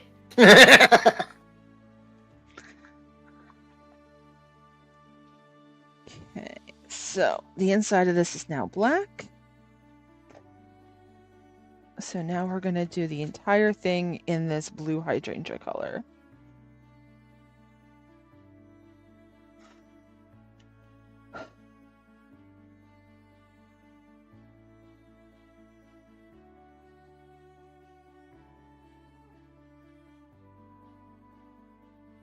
So this paint has crystals in it. So you have to more dab than paint to make sure that the crystals stay on the piece. I see. So it's more like press and stick, so to speak. Yeah.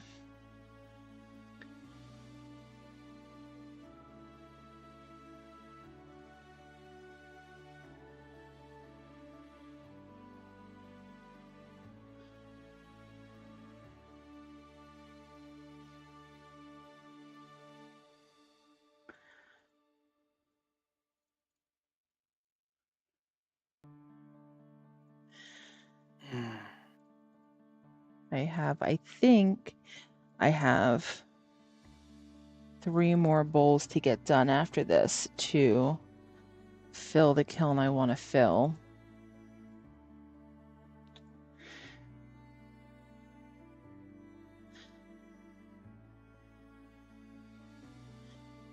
Our bottom element is out, so I'm trying not to overpack the kiln. Bottom element? Yeah, so the metal wires that run around the inside of a kiln are called elements. Oh, like a heating element. Derp. Yep. Yeah, and 2 elements go to each of the switches. And so when the switch goes off, it lights up a light on the outside of the kiln, so we can see if a switch is out when we turn on the kiln. And the light was acting funny, so I'm like, okay, but the light is still working, which tells me that the switch is still working. So we had to get our thingy that tests if there's amperage or voltage or whatever going through the thing. So we did that, and the bottom element of the kiln is out. So we have to replace that. So I can't load my kiln as full as I would like to. Because the more stuff that's in it, the harder it has to work to get up to temperature. Makes sense. Yeah. I will say one thing I've learned when it comes to cooking is I've gotten into the habit nowadays of turning my turning my burner up as high as it can go, because once it realizes, okay, I've got to work to do this, let's get it going. And then I'll turn it back down to whatever temperature I'm actually going to use. Because if you, like, for example, if you're wanting to cook something on medium, i.e. around 300, 350, or if you're using Celsius around 180, give or take, and you set it to medium, it will take longer to get there than if you set it to high to start, and then back it down to medium. That makes sense.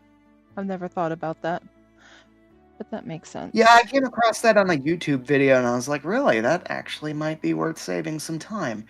And I noticed it when I made some eggs the other day that, yeah, that actually worked. The only downside is when you try and use that to make a steak, because I've discovered to my shock, my burner can get up to 700 degrees. Which, if I try that and then back it down, I've got to keep my eyes on it before putting the oil in the pan, or the oil will immediately flash flame. And I don't need that. Let's not play that game. No. I'm already pyrophobic. And so is Well, Gary. let me rephrase that. I am not scared of fire. I am scared of getting burned, because I have gotten burned by fire several times in my life already. Mm. To the point where it's basically traumatized me. Yeah. Gary was in an apartment fire as a kid. So he... Ironically, ours wasn't that drastic. It was one of those where it was like we had candlelit services at our church, and the candle wax would seep through the part that's supposed to keep the candle wax from getting to you, and it would burn my hands. Mm. And then on the same token, one of my friends, long story short, was holding a candle. The candle wax decided to, effectively, for lack of a better term, jump onto her hand, and then it caught fire. Ugh. And when she tried to throw the candle into the fireplace, the wax leapt from the candle onto her face, and then caught fire. So, yeah. I'm like, I don't want to have to mess with that. That's fair. So my electric Skittle, because it will forever be known as the electric Skittle now. Right? I only need to heat up to 200 degrees to fully melt my candle wax for my bowls. Makes sense. Yeah. It probably doesn't even need to get up to 200 degrees, but that's the lowest setting on here, so that's just what I put it to. That's fair. That's roughly the same setting or same temperature I use for melting tallow to make eggs. Mm-hmm.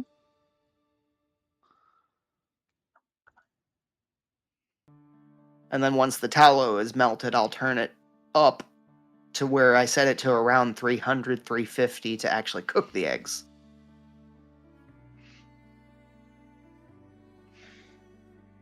Of course, nowadays, knowing what I do, I will start it at high and then back it down to medium. So because I'm doing like really thick layering with this, I'm actually only going to be doing 2 coats instead of my normal 3.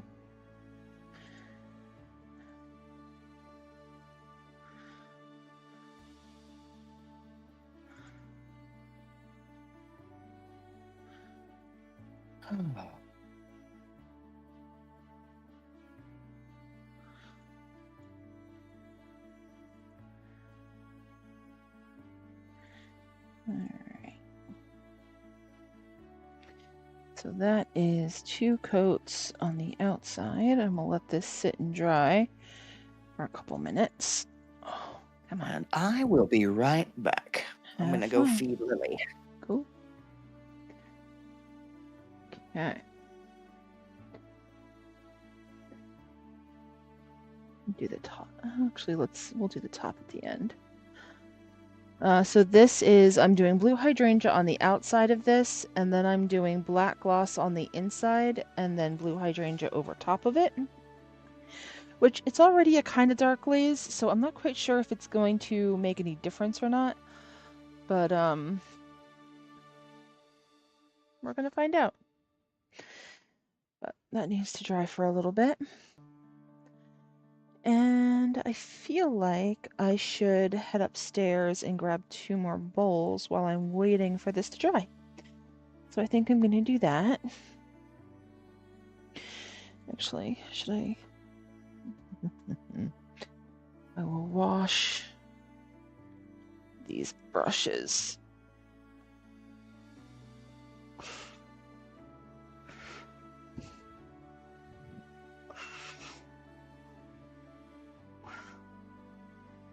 I do have a really cute one that's like light green with dark green speckles. I want to get one of those in the kiln too.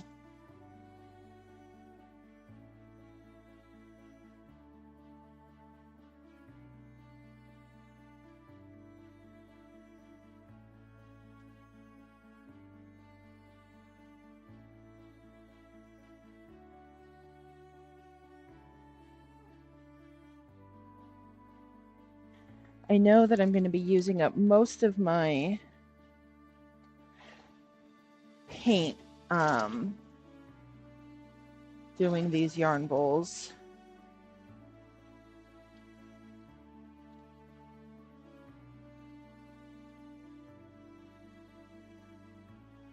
I already know one paint that I want to rebuy. Well, two actually. The black gloss, I'm not completely out of it, but I am starting to run out of it. So I want to get more of the black gloss, and I want to get more of the micro jade that I'm doing one of my friends, an urn for one of my friends' cats that she asked me to make for her.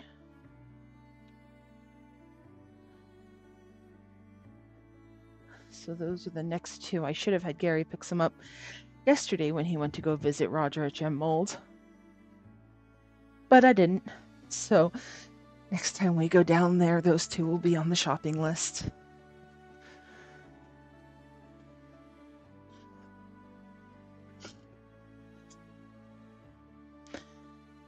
Here. So I'll grab these two to do next. I just have piles of yarn bowls all over my garage. It's kind of funny.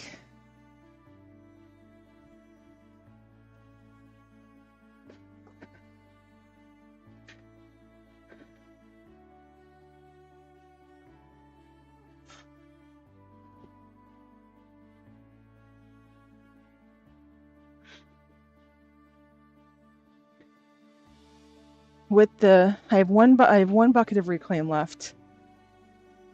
I've probably done about 60 pounds of reclaim, maybe,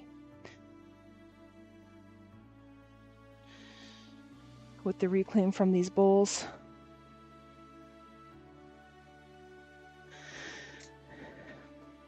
If I don't have 60 pounds now, I'll probably have 60 pounds by the time I'm done with this last bucket. So that's good. I'm getting ready to start doing the next project,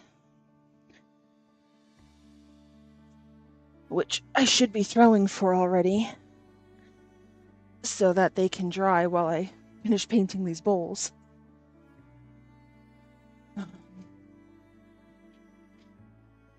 But I may probably start that next week.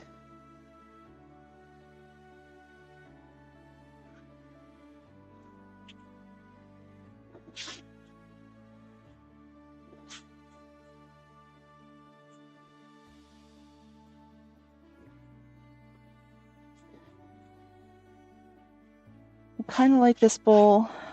Not kind of, I really like this bowl. It's very wide, and I know most yarn bowls come in at the top to kind of like hold the ball in center, but I'm gonna need to take a grinder to this one. Okay, but this one is very wide, so if you put a big ball in there, it can come up easily and still roll around. But there's a couple of sharp edges to this one, so I'll be muting myself and taking a grinder to that at some point. Let's see how this one looks.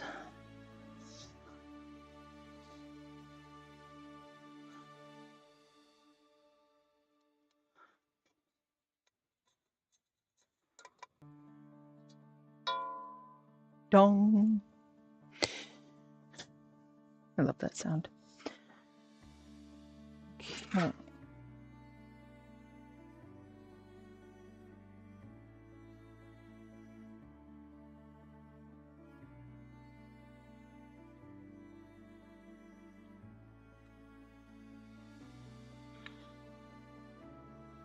This clay just absolutely chews up my sanding bricks.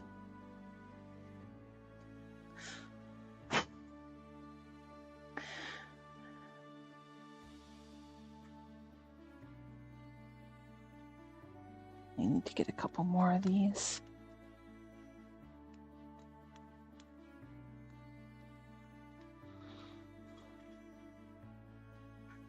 They're really nice just for taking like little specks of clay off.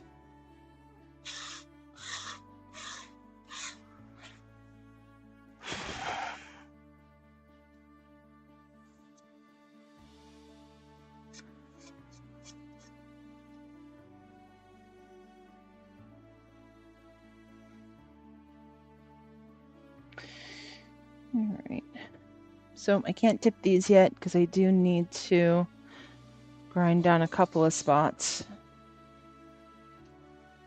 Okay. All right, well, this should be dry enough for me to do another, start doing the inside. I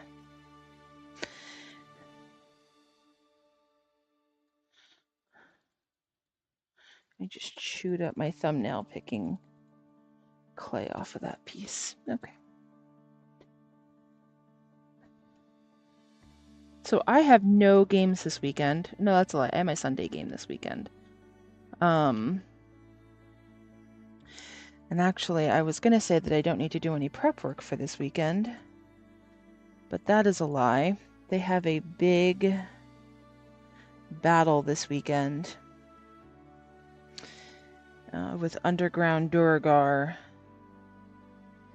that are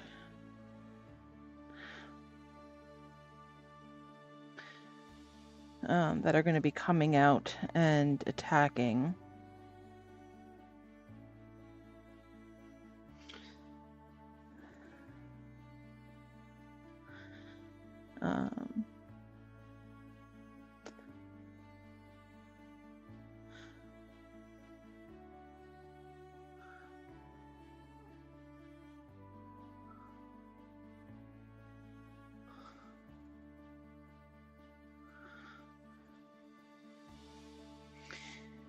And after the big onslaught of the town,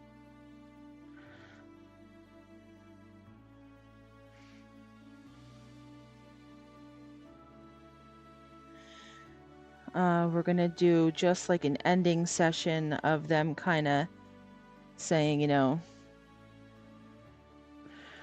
what are they, now that they've fought the big enemy, now that they've made peace with the merfolk in the water, you know, what does their next year or 10 years look like in this new civilization?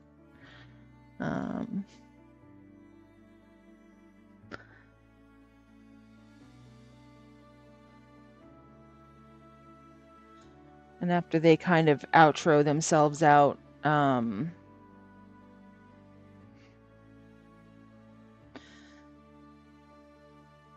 one of the players is going to be taking over the mantle of running, I think. He's currently looking for players for our Sunday night game. And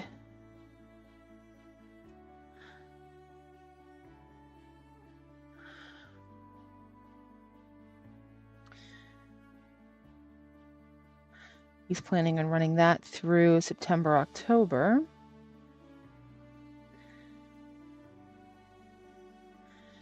And then if I decide to pick it up again next year, which I don't know, I very much keep going back and forth about. If I decide to pick it up again next year, I'll probably be doing an Aliens campaign. But I haven't really decided that yet.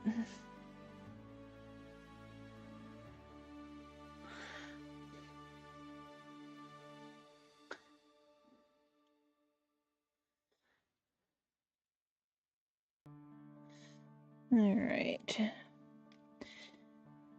So there's the first layer of blue hydrangea inside the pot. So we're going to give that a couple minutes to dry.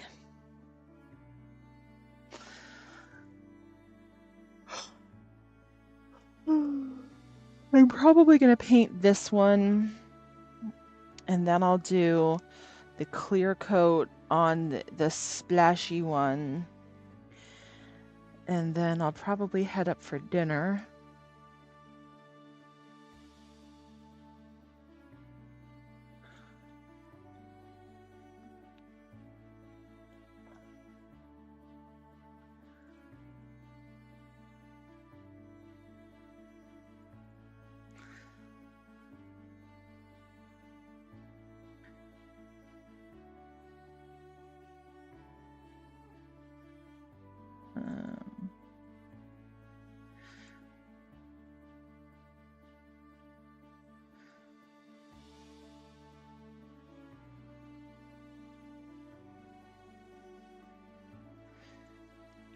Do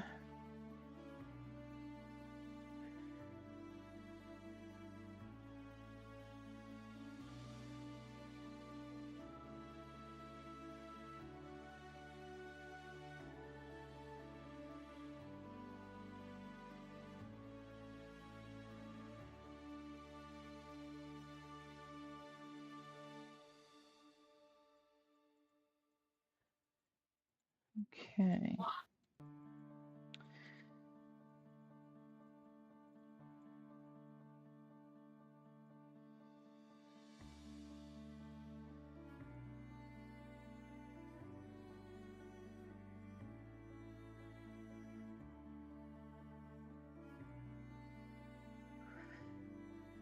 So many messages.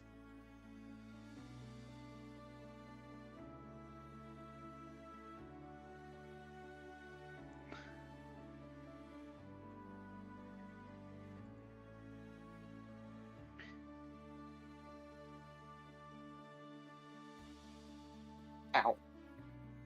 Oh boy. Oh, yeah? Yeah, I misjudged where I was and banged my knee. Ah.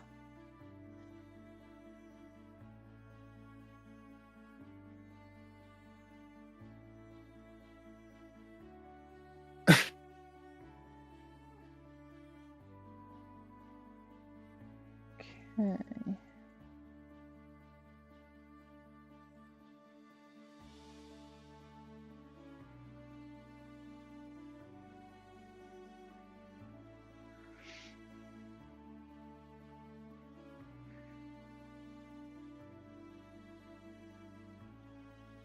All right. Oh.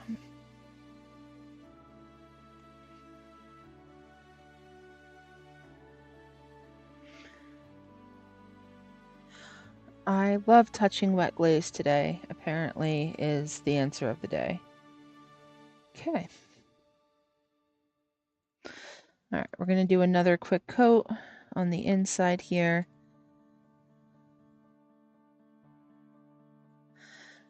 And then we'll do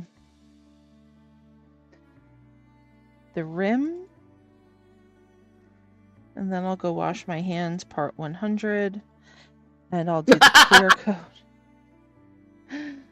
I keep saying I'm going to do the clear coat. And to do the clear coat, I want to have clean hands when I'm touching the bowl.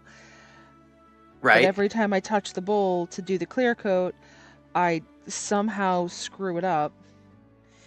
So I fix it, and then I go to do something else, and then I go back to do it again. So this is the final time. We're getting it done now. Just remember to let the pink one dry before you touch it again. Yeah, nope, that one's completely dry now. That one is actually going to get moved. Yeah, I remove it there.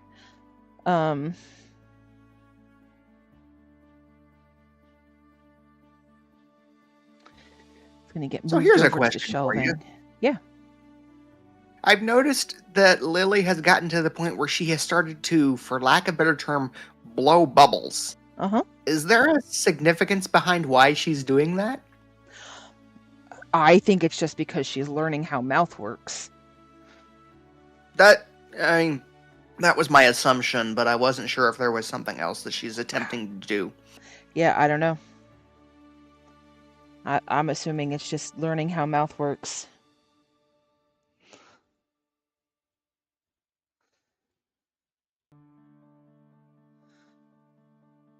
Yeah.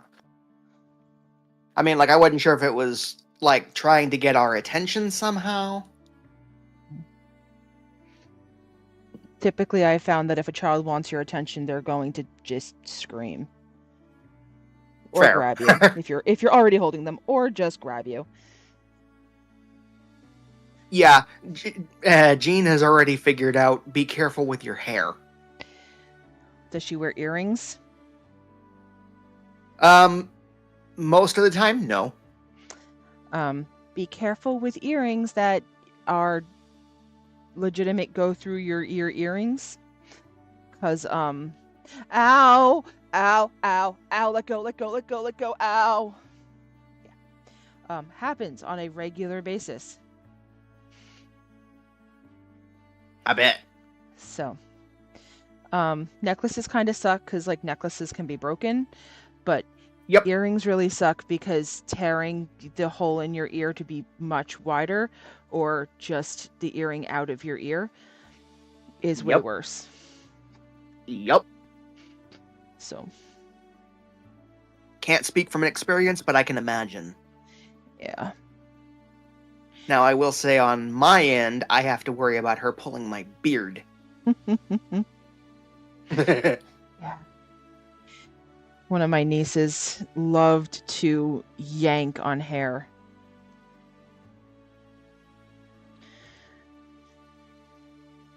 Loved. All right, we're going to do one more around the rim, and then this will get put, can you see it? Shelving over there.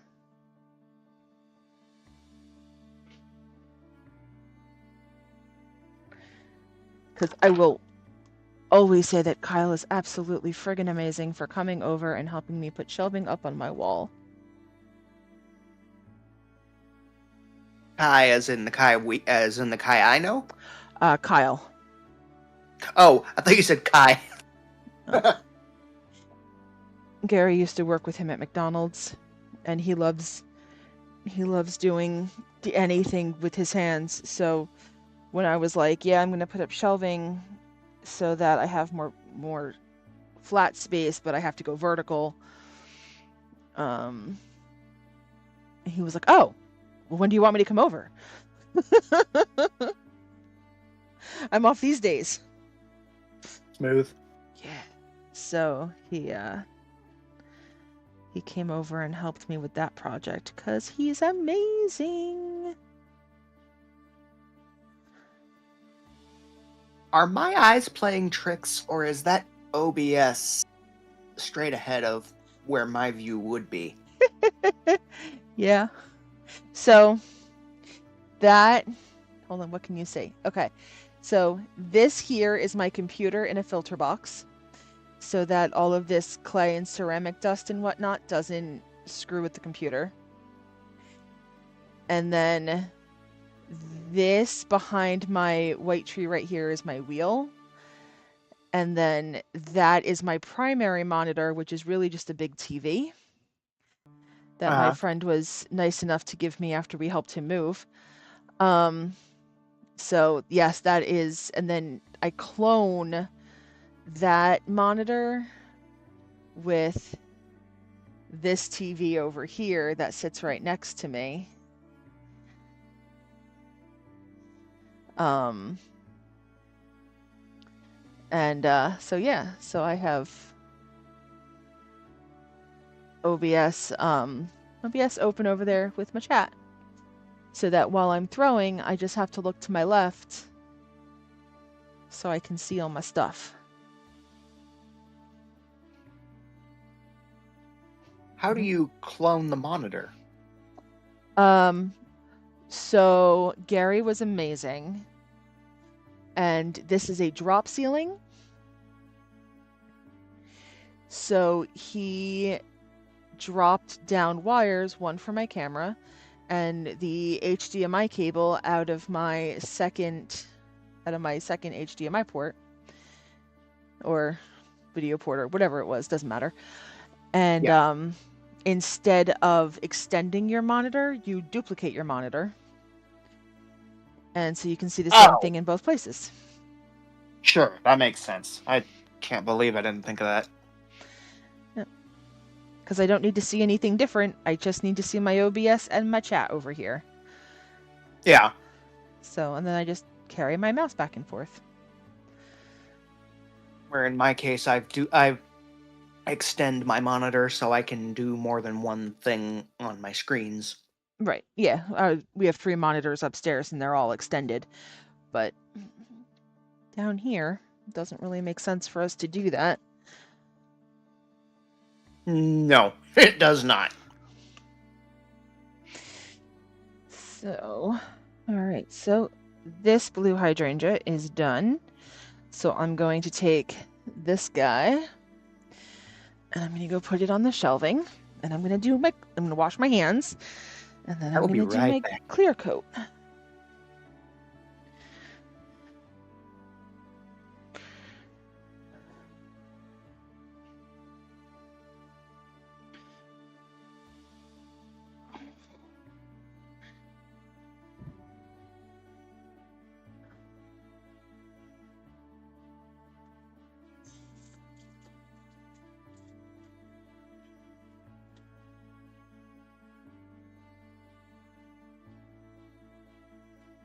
Okay.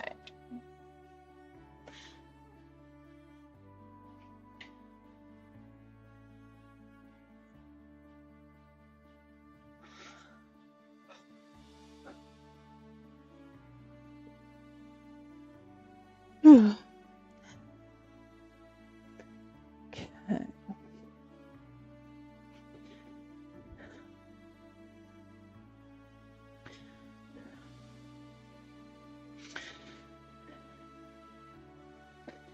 All right, so that was my pink towel. Move that out of the way. So typically what I do when I have like a different paint color that I want to use is I'll take up an entire piece of paper, which will take me down to a clean piece of paper, and then I'll put down a new one. But as you can see, I'm a little crowded right now on space. Bunch of stuff has to go upstairs, but I have to wipe down the bottoms for the paint that's on top of the wax. So I'm just grabbing a couple paper towels and I'm using those. Okay. My dad likes Cozy Shack pudding. So if you are looking for a good container bucket, they make perfect container buckets for glaze. I've never heard of Cozy Shack pudding. Cozy Shack. Hold on. Get a Cozy Shack. This actually contains clear glaze for my stoneware. Not tapioca pudding. Don't eat it. Aha. But yeah, all of our... So stoneware glazes are really nice because they come in these awesome buckets, which is really nice to paint out of. Ceramic glazes, on the other hand, don't. Or sometimes I just buy a gallon of glaze. Hey. Okay. And I can't paint out of that, so I put it in a pudding bucket. All right, so on these, this glaze is not fired, so I don't want to smear this glaze on the piece. So I'm going to be painting very lightly. I'm going to let it thoroughly dry between coats so that it doesn't smear this glaze. I see.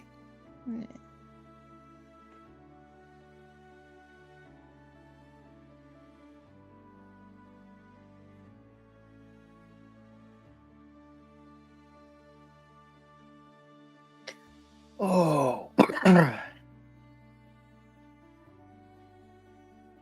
You know how sometimes there are certain things where it's like you find yourself willing to pay the extra money to get the good quality shit? I am definitely of the opinion that I would pay twice as much to buy it once than to have to buy it every year. Yeah. Ironically, I found some gum that I've become of the opinion that way.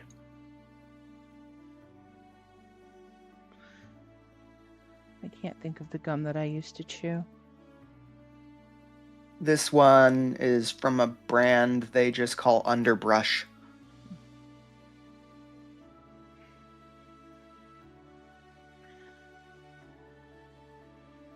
And when I say it is old school, I mean that literally it is made using spruce sap. Cool. It's funny because the flavorings they add to it, which the three they have option available for at the moment are either berry, cinnamon, or mint, they themselves do not last very long. Mm-hmm. But the flavor that you're getting from the spruce itself is actually surprisingly mildly pleasant. So Cool. it's like I don't necessarily mind. That's cool. And as a bonus, it's actually allegedly better for your teeth. Because there's no sugars involved and whatnot. Yeah, I can't have fake sugar. Yeah, no, I don't go near fake sugar these days if I can avoid it. So I don't remember what the one was called that I used to chew. Back in the day when I got braces, we used a brand called Freedent. Remember that? Yeah. Man, that's along the lines of like double mint. Yeah. The only problem I had with Freedent was after about an hour or so, it turned into like this pulpy texture, and I'm just like, no. Yeah. Shockingly, this underbrush gum does not do that. And I say shockingly because the last quote-unquote natural gum that I had did within minutes, and I'm like, no, I don't like this. Simply Gum. That was the one that I used to chew all the time. Oh my god, yeah, I remember that. I haven't had that in years. Yeah. That was the one. Another big one for me, and I'll date myself on this. Do you remember Trident? Oh yeah. We grew up Trident. with Trident and Dentine. That sounds familiar. Yeah, they were the two big ones back in the day. Alongside, eventually in the 90s, Bubblicious came out. Oh, Bubblicious was way before the 90s. Well, became more popular, I'll put it that way. Okay. I feel like they started advertising in the 90s, but like the 80s is like when I would be like, "Mom, gum." Fair.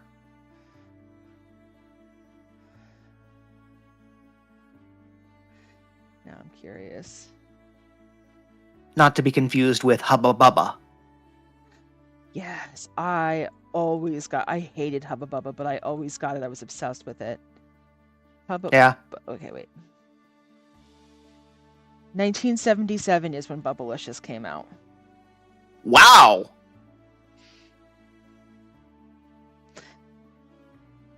Yep.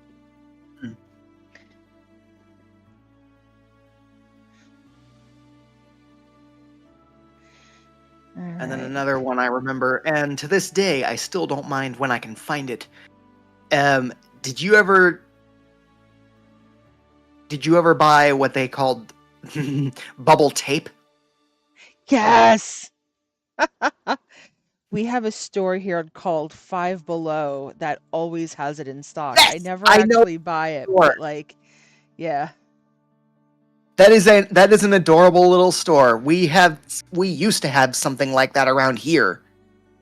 And then they had another one similar to it in Colorado. Oh, damn it. It was literally, I think they just called it the $10 store. It's in Manitou Springs. Okay. Everything in there is $10, Okay. basically. Yeah, Five Below is no longer Five and Below. Yeah, I remember hearing that got changed. I was like, well, that's disappointing. Yeah. But yeah, I remember that store.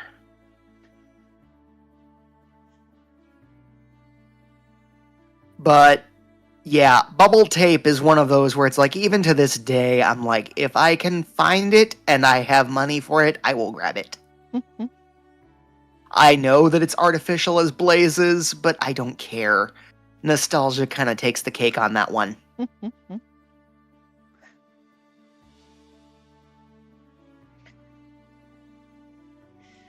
So this The stupid thing is, I can go through a roll of bubble tape within a few days. Oh yeah.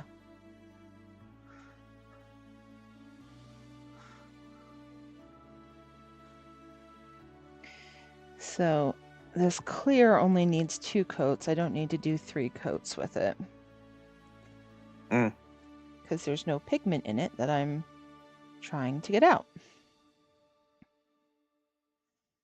That's fair. Yeah.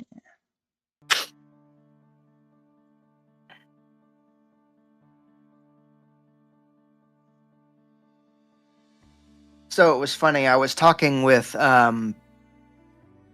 I can't remember his real name. Oh, I think his real name is Mike. Okay. The guy that goes by the nickname Blue Ranger. Uh-huh. And long story short, I have come to the realization that worst case scenario, if Morgana is Duvanian's only ally in this group, so be it. There you go. Yep. Because at this point, it's like, I have basically gotten to where as a player, not being able to think on my feet has gotten me into more of a bind than I care to admit. So it's like, which is hilarious because I'm playing a character that is meant to revolve around the idea of subterfuge. Right. I think the main problem I have is because as a person IRL, I am not a duplicitous person. Okay. Most of the time. Uh-huh.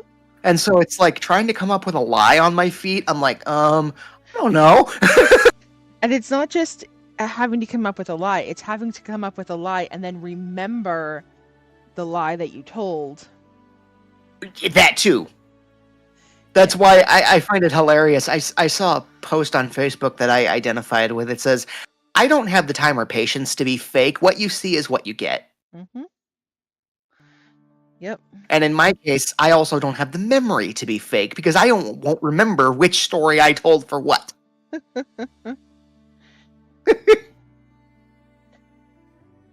Yeah, that's where notes come in handy. Yeah, and I want to make myself take notes, but at the same time, I've also gotten to the point where I'm just like, I know that if I start taking notes, it's going to slow the game down.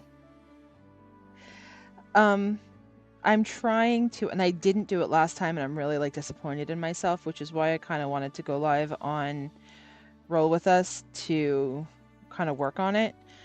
I want to get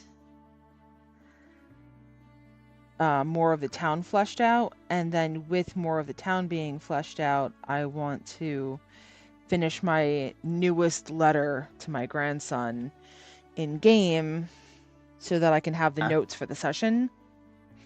So I'm going to assume this is Iris's husband? No, this is for Albert to Alfred in Gary's Dungeon of the Mad Mage game. Oh, that game. I was like, wait a minute, what? I was like, I know Albert. That's your turtle. Uh-huh. Yep. Yeah, I want to get that letter done so that I can get the notes done. But I also need to finish my notes from like prior to starting the campaign. Yeah. So I need to finish And that's fair the too. town.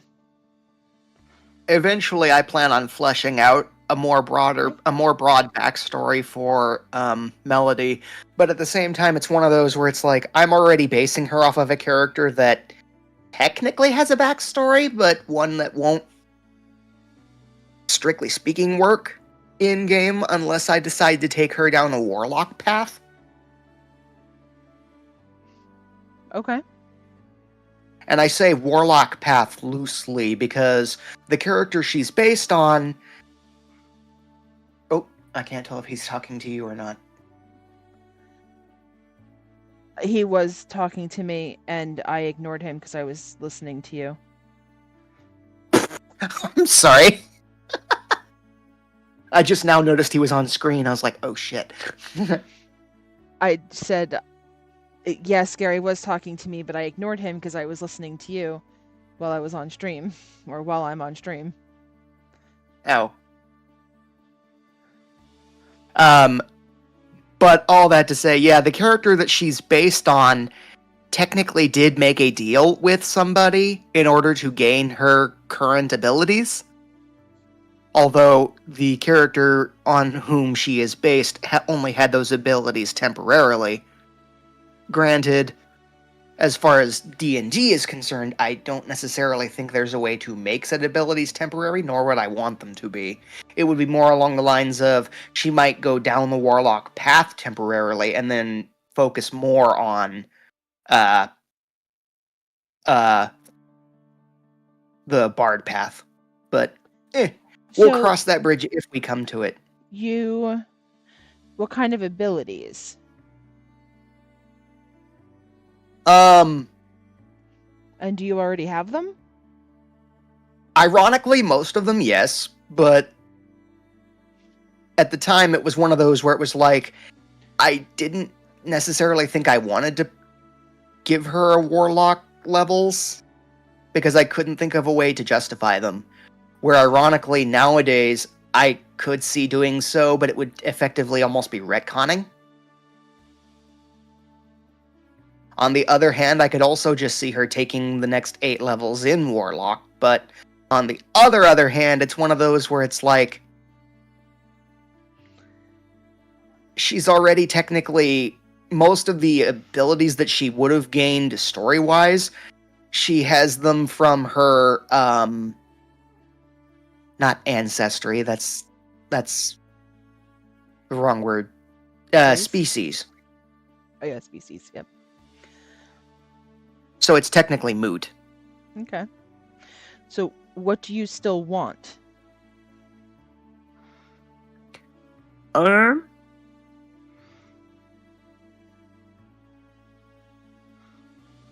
Ironically, now that I think about it, she doesn't necessarily have a thematic purpose for going Warlock, the more that I think about it. Because pretty much anything that would have been gained, she already has.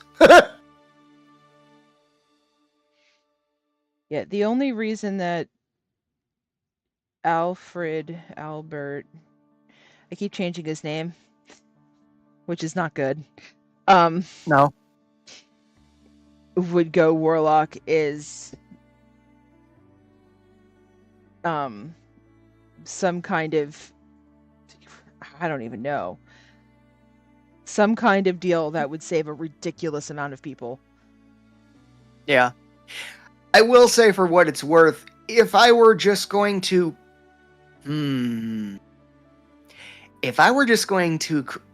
a storyline concept for her, like, I could see, since I'm effectively using a 2020 or 2014-esque character in 2024, I could technically see her taking the path of the Genie Warlock, but the only real logic I could come up with to justify it would be again, basing it on the character off of whom she's based, her cousin had a genie access to a genie. So it was like, I could technically see going that route, but thematically it wouldn't make sense.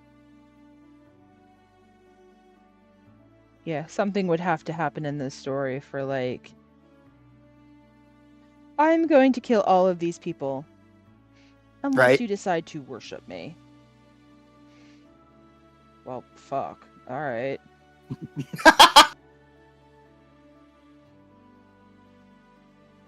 Meanwhile, I am trying to figure out what I'm hearing, because I hear something coming from the bedroom, and I'm like, what?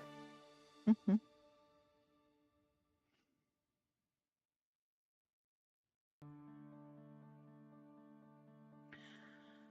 Oh, she's just doing that leg thing again. Mm-hmm.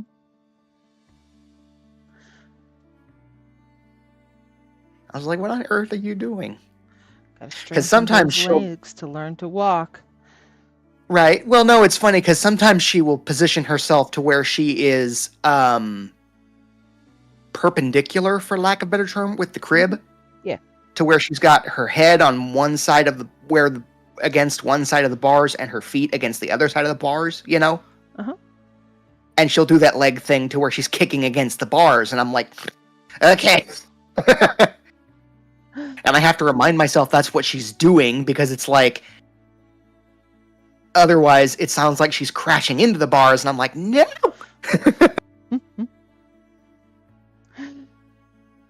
All right. Blue sheet bowl is done. And I'm having to remind myself these bowls are not designed to be holding anything other than, or anything liquid. Nope. Yarn. I have a bowl. I have a really pretty bowl upstairs that I still need to paint, but I'm waiting to paint it until I'm done with all these yarn bowls so that I can get inspiration from one of these bowls to paint that one. Mm. Do you want bardic inspiration? That one is gorgeous. I did such a good job on that one. And I'm waiting for you two to catch up before I realize which one you're talking about. Oh no, that one's upstairs. That one's not down here. Oh. Yeah, that one will be after all the yarn bowls come out and I can see what I want to paint it.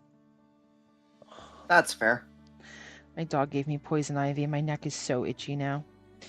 So I think it's time for me to go. I'm going to go start dinner, put some more calamine lotion on, and then I'll be back down tonight to continue painting yarn bowls. There you go. All right, so if you've been following along, thank you so much for following along. We officially have 24 to 26 bowls in the kiln this evening, and we will do a kiln reveal tomorrow when we get our wireless camera in the mail and all set up. I may go live just to get it set up to see, so that you guys can see some behind the scenes of the random extra stuff we have to do to make stuff work here. So have fun. Thanks so much. How many bowls can your kiln hold? Well, so we're down an element, so I don't want to pack it too full. But in theory, it can hold 40 bowls. Ow. So we're not going to pack it too full tonight because, again, we have an element out, and I don't want to put other elements out because we're stressing the kiln too hard. Mm-hmm.